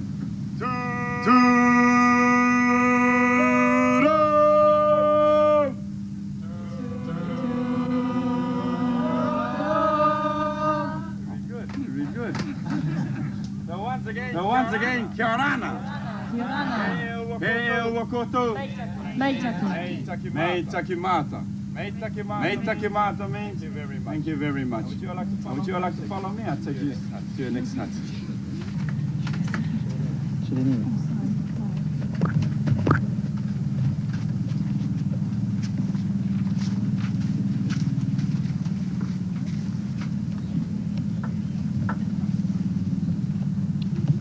Hut to house.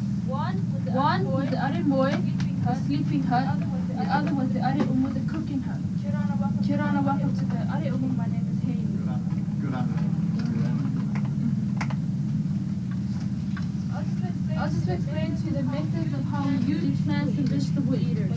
But they brought them along on their canoes, dogs, pigs, and fowls. They also brought taro yams and coconuts. But because meat was not plentiful, it was kept for a big feast to our umukai. My ancestors say that one of our gods, Maui, introduced us to fire in the beginning. Now the story goes on to say that every day Maui's parents would rise and go to a place called Abikilo, also known as the land beneath. From this place they bring back different types of food, some of which was cooked food. So one day Mauni's brothers were curious, so what he decided to do was tie himself with the cord to his father, but then when his father awoke, he awoke too. He then followed his parents to Abikiro. It was there for the first time that Maui saw fire. Since then till now, we have always cooked our food in the underground oven, our umu.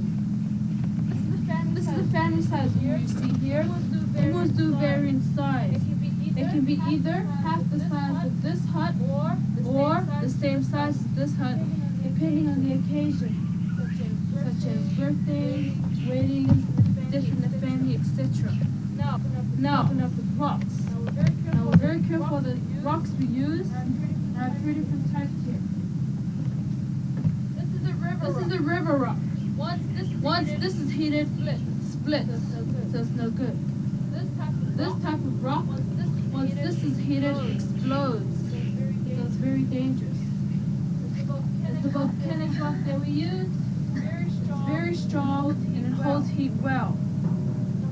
And before we actually place the rocks down to the hole, the very bottom is layered with coconut shell, coconut husk, and firewood. Then our rocks go on top. Then we start our fire. Now traditionally the ward starts the fire. The wood that the ward used is the oak, or ward hibiscus.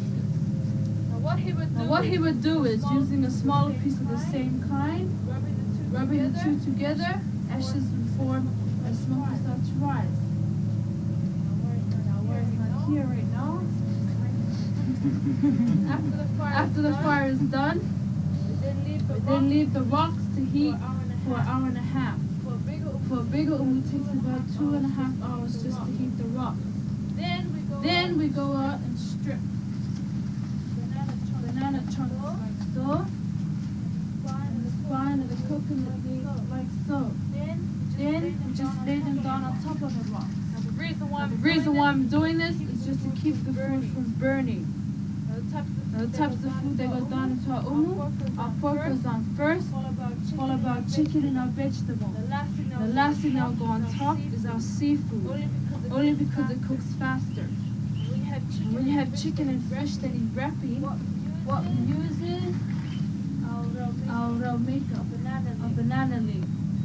Before we actually use it, place it on top of the hot rocks. And what we're doing is we're singeing the leaf, just to kill any bugs that may lurk on the spine. You'll find if you do not singe the leaf, it will rip when you wrap the food. With the spine, use this to tie the bundle with. Nothing goes to waste. This is similar to a tin foil. Kukail's tin foil, very cheap, very handy, always there. Now it's time to cover the umu, and we got different types of leaves. This is one type. This is our rokuru, our breadfruit leaves. And this is our ra'a. Collect these and then reflect them like so.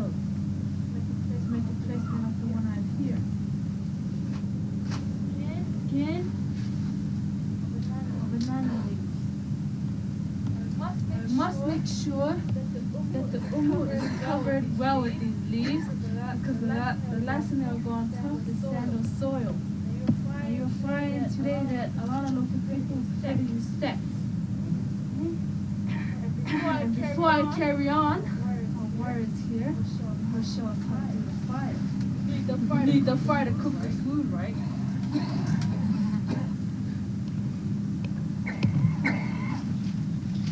Is it the uglier warrior?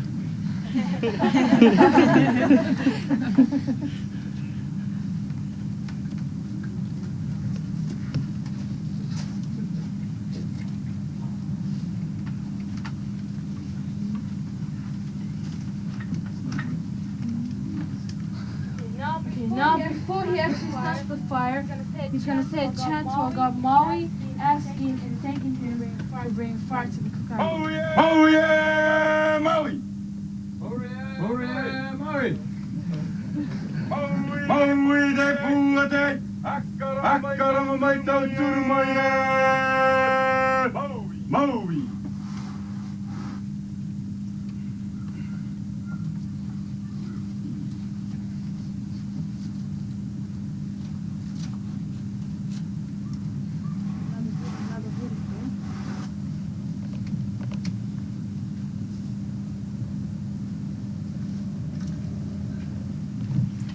Now remember the wood of the same kind. Now as you can see, ashes before me and smoke is starting to rise. So normally, for professional wire, it only takes about 20 seconds.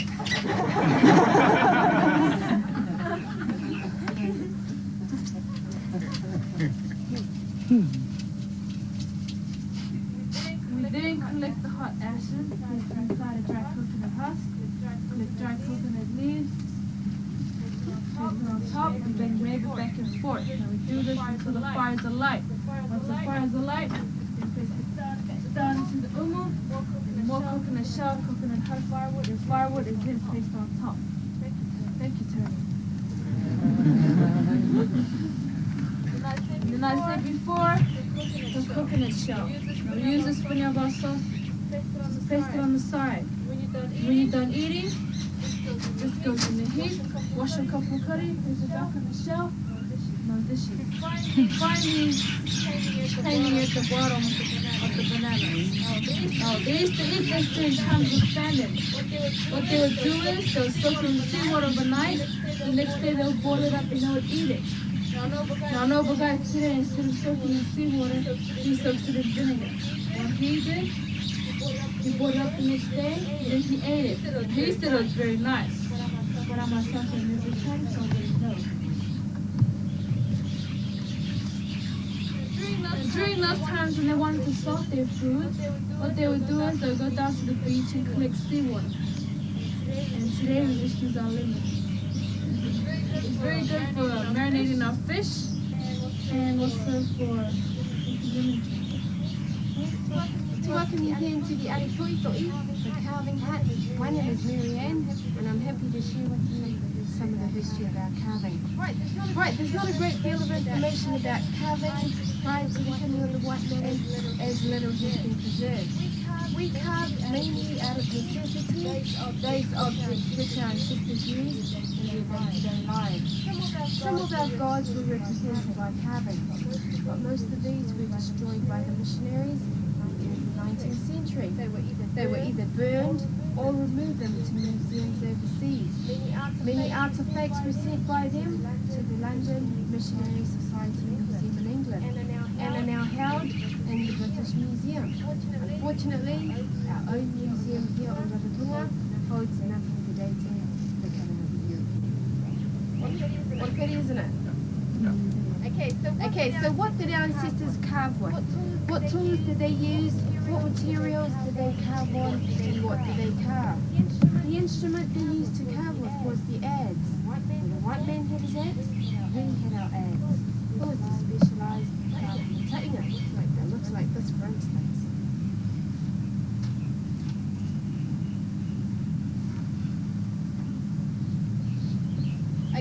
Okay, now the stone that tainga worked in to make the adze head was basalt, a dark volcanic rock.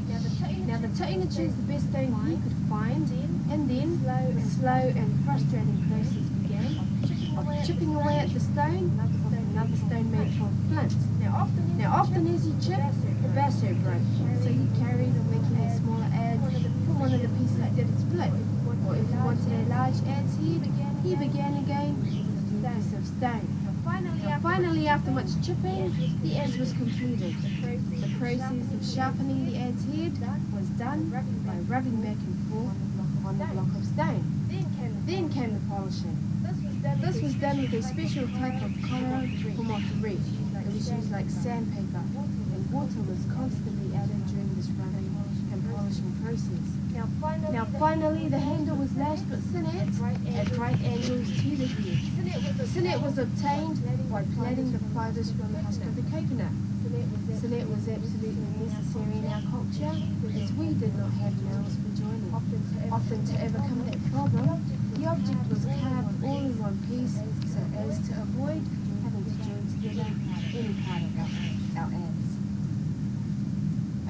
Okay, now payment to the tainga for making the adze was made in food and cloth. Our adze was used to shape up all of the essentials of life: houses, canoes, tools, fishhooks, weapons, religious and ceremonial carvings. One can imagine how welcome the axe was when it finally arrived here. It is recorded how an axe was given as a gift by one of the early ships. This axe was dedicated to one of our gods, but when it was discovered how much easier it made life, the axe was constantly borrowed and then returned after use. Okay, what materials did they carve on? Now mostly wood was used, although some carvings were done in stone. Whalebone carvings came from early 1800s. We also used pearl shells and pig tusks in our carvings. Now as with adze making, carving was done by a tainga. As has been said, little carving has been saved. Engraving, painting, furnishing, and decorating. The four main types of wood we use here in Cook for carving, I'll just give you the four names. We have to'u, tamanu, our island mahogany, our wild hibiscus, and last of all our miro. Now we'll move into some of the things that we carve. We'll begin here with our kumite. This is mahogany, similar to your Tupperware bowl today. Right? It's used for preparing food. Now the kumite varied in size depending on whether it was used in home or for a large occasion. A canoe-shaped bowl and 4 leads was given as a gift by Kuna Ratus to achieve Happy Society Island in 1871. Now this bowl was carved in a single piece of tamanu and could hold 300 gallons. A family-sized kumite was similar in size to this.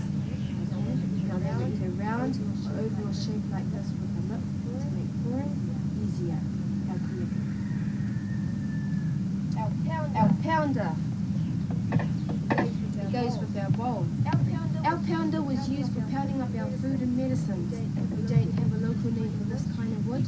We call this the golden shell. I don't have my board and beater here. We use that for beating up our tapa, our clothing back in those days. The footprint.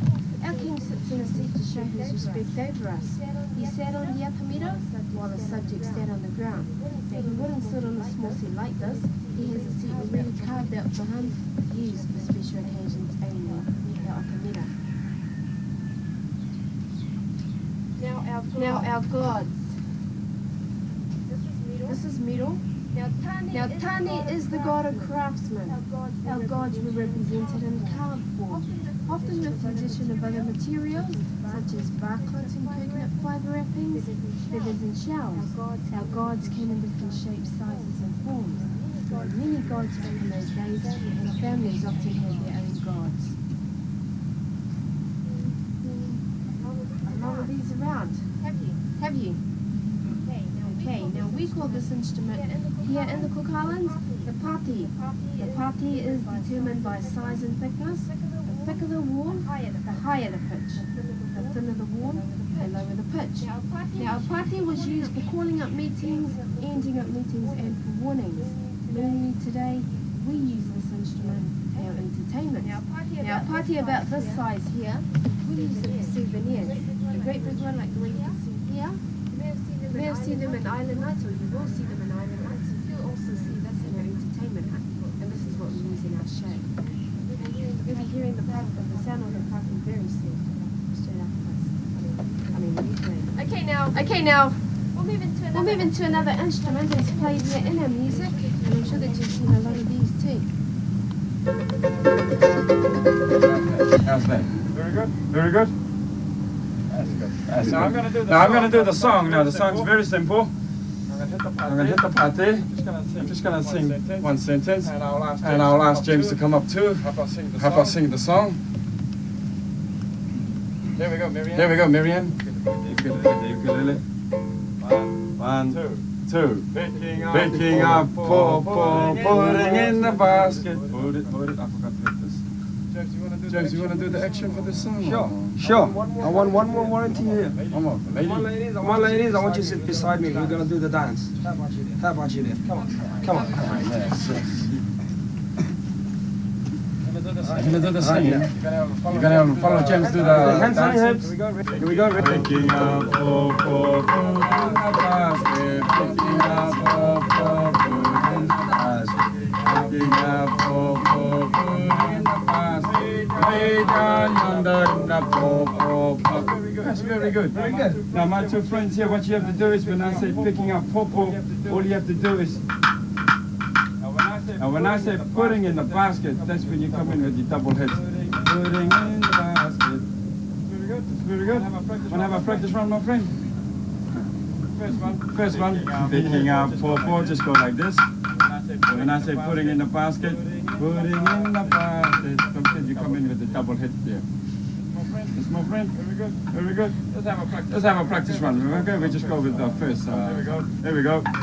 Picking up pawpaw, putting in the basket. Picking up pawpaw, putting in the basket. Picking up pawpaw, putting in the basket. Way down yonder in the pawpaw. That's very good, James.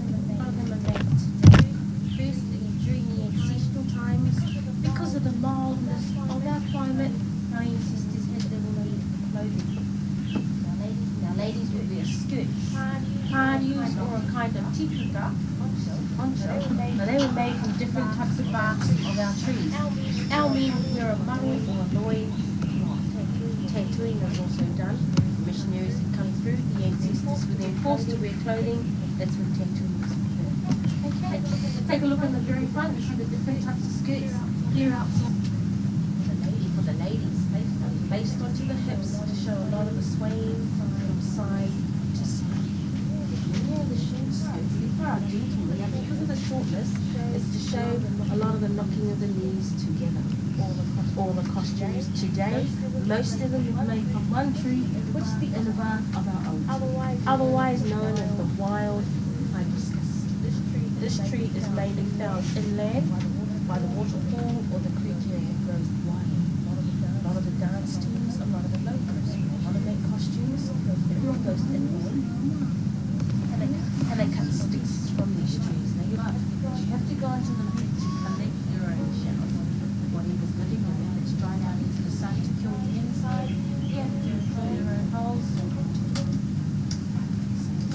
And then we go on to using the seeds. You can see we've got very big trees on our beach side. Out there on the side, sprinklers of concrete with the help of water just to wash the out away and this brown stuff. Now later on the dancers will be coming on the floor. This is the best area. Take your photos, then back to your seat.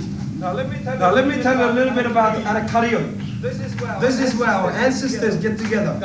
Dancing, chanting, singing, accent song, and of course the sounds of the islands. The parties, the instruments. Now I'm sure you've been doing a lot today. You've been walking around the village, sitting down, standing up, enjoying yourself, and also learning at the same time. Right? Now, you know, we're going to learn a Cook Island accent song. No, the purpose of this accent song is to warm you up for our numbers. Now, before we learn that Cook Island accent song, our drummers here, I would like to introduce our drummers, the band. Now, the band we have here for your party, the short fella there, Payne, Rangi, Romeo, Gary, and of course on the other side, Abu. Now, how about we get it for this drummers? Myself, I'm James. We would like to say Kia orana. Kia orana. E koutou. Mei taki. Very good. Now, the action song, I do the singing, you do the action. Right now, the action, I would like also to call upon Tony and Pauline to come up here. We're going to teach you the Kukailand action song. So just where you are, pat your thighs and follow us. Cut the beat, here we go. Everybody! Right now, the next move, just in front of you, move your hands side to side.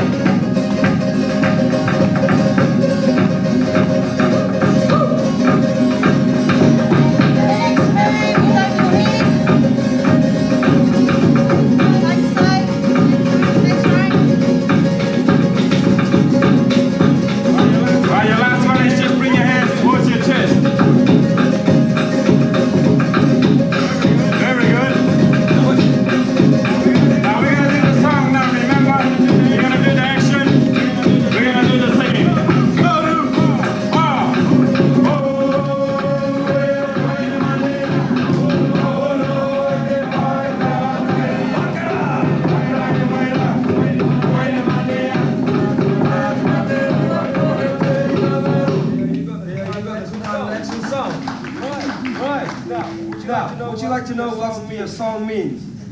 No. Yes. While it's a beautiful song, now the song talks about these young lovers on their first met.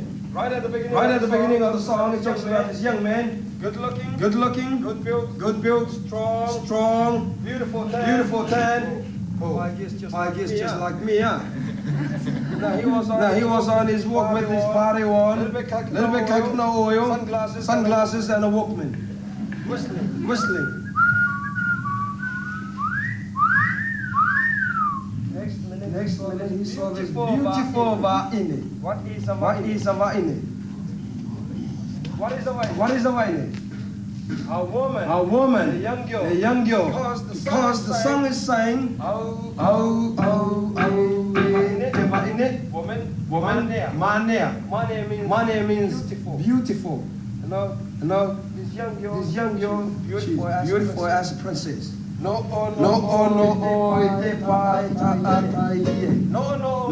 means sitting down or lying down. Tatai, that's the beach. So the young warrior was on his walk, saw this beautiful princess. Anybody? What's that, my dear? Sit there louder. Sitting down on the beach. Now, when their eyes met, it was love at first sight. Now, the princess.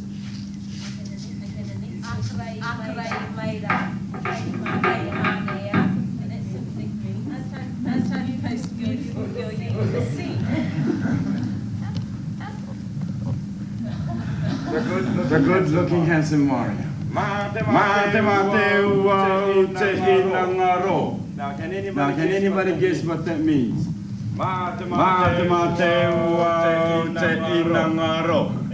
Anybody? I want to marry you. I want to marry you. That's very good. Anybody else?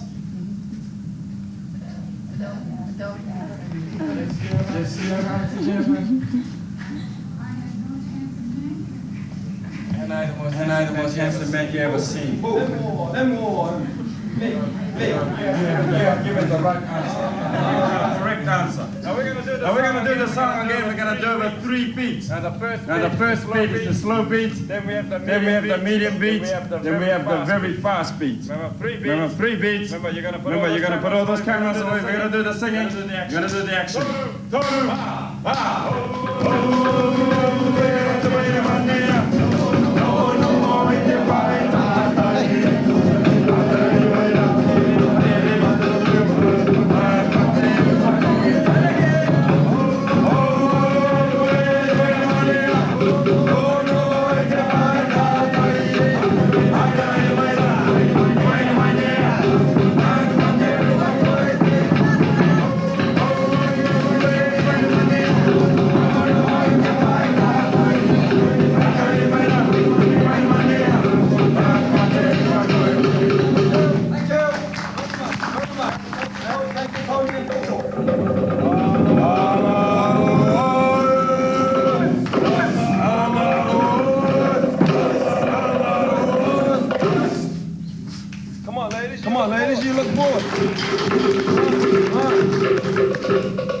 next move, we call the Ketta.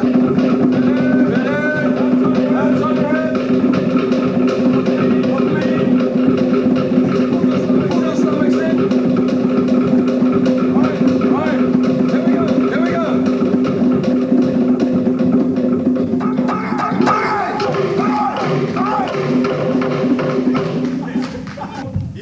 You probably don't know what I'm talking about. Tura, kata, te manuri. Tura, waramai.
Okay, this is the Queen's Palace, the Tinomana Palace.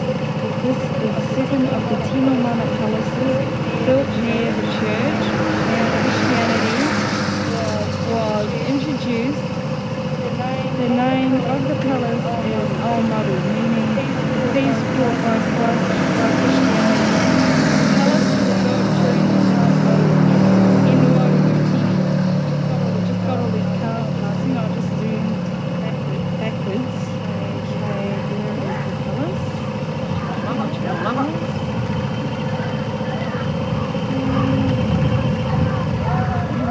Here is the Sikh Presbyterian Church of Scotland.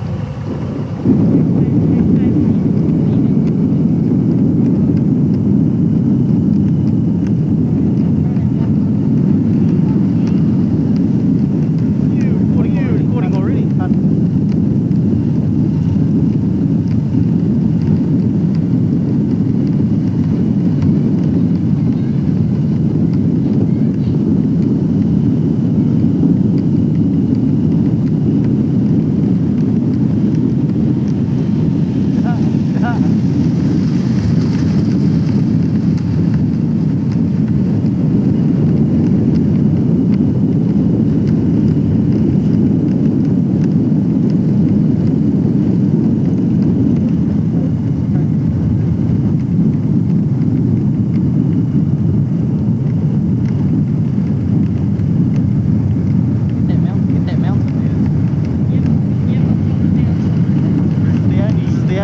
Double lanes on each side road.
that welcome.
Tonight you are entertained by the Royal Rostomans. They've been around the world so many times. Here. Tonight, charmed by the High Chief Tremona Oru Yaitaki Iruma.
Here we are on Moody Beach again. This is what they call the Blue Lagoon. That little island out there. You can walk to. It's just on the reef.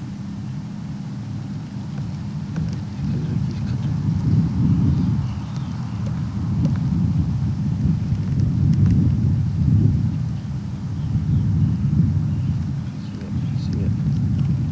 Little ship there. Someone actually lives in that thing. There's that island. Bloke that lives there is actually a Mormon.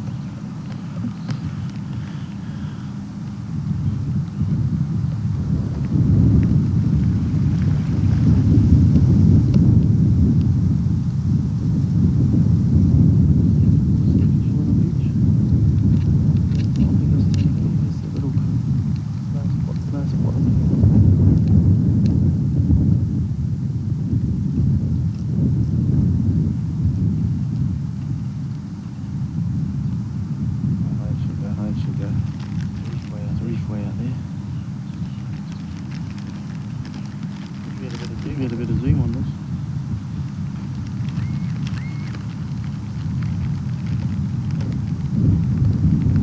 Little island just out by the community's house.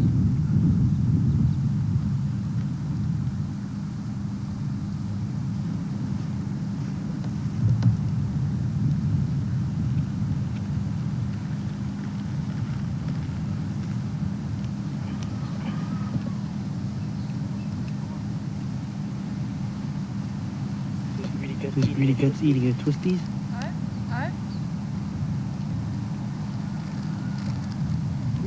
Greedy cats.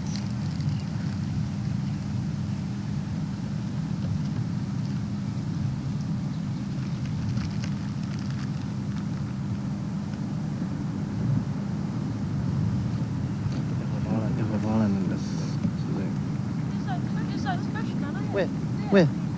Where? Where? Where? Where? Oh. They've stopped now.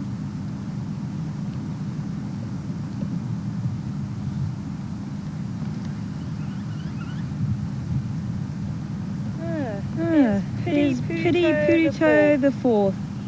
I'll zoom up on him.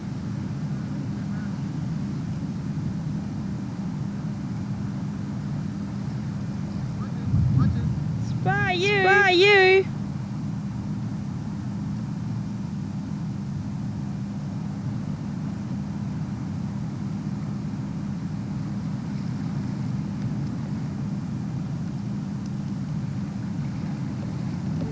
There's the reef.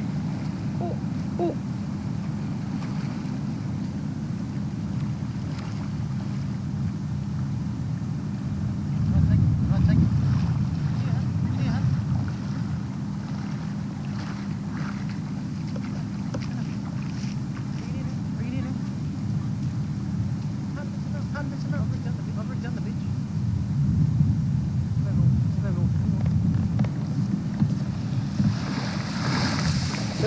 Turn, Piri. Piri. Piri. I already did that once.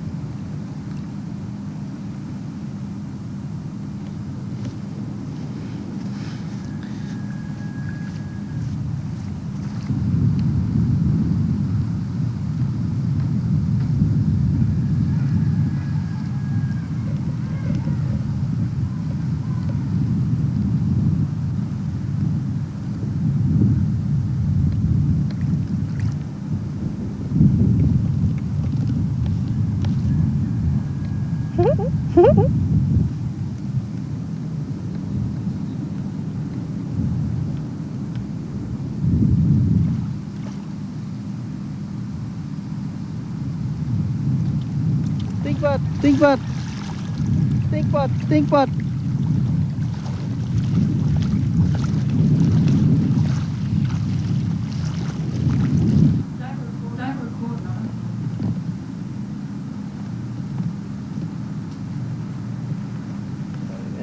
Now. It's our bed. The hotel room. Resort. Dressing table. Becky getting ready for our night out. As you can see, the room has matching curtains.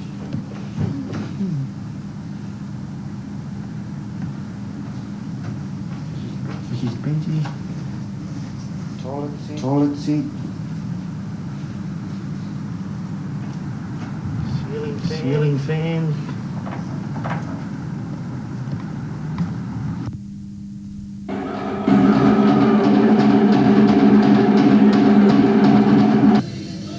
What's wrong?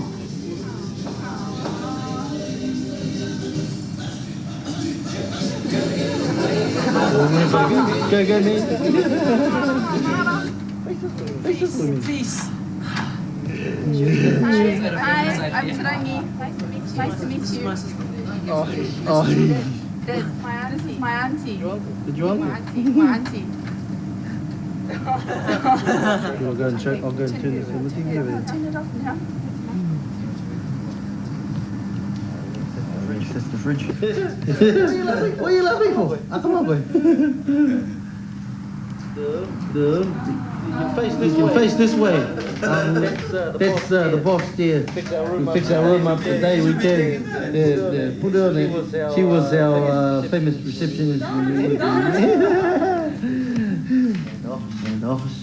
Go around here, look at the office. What miserable office is? That's the office of the legendary hotel.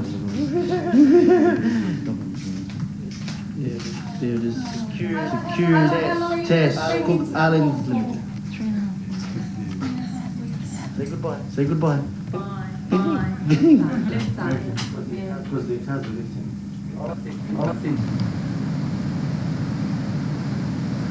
That's Piri Purito the Fourth. This is all at the Tamudale Resort. Down there is a bar. Is it working good? Can I have a look? Just pull it. Yes, it's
Hey, you want to be on the camera?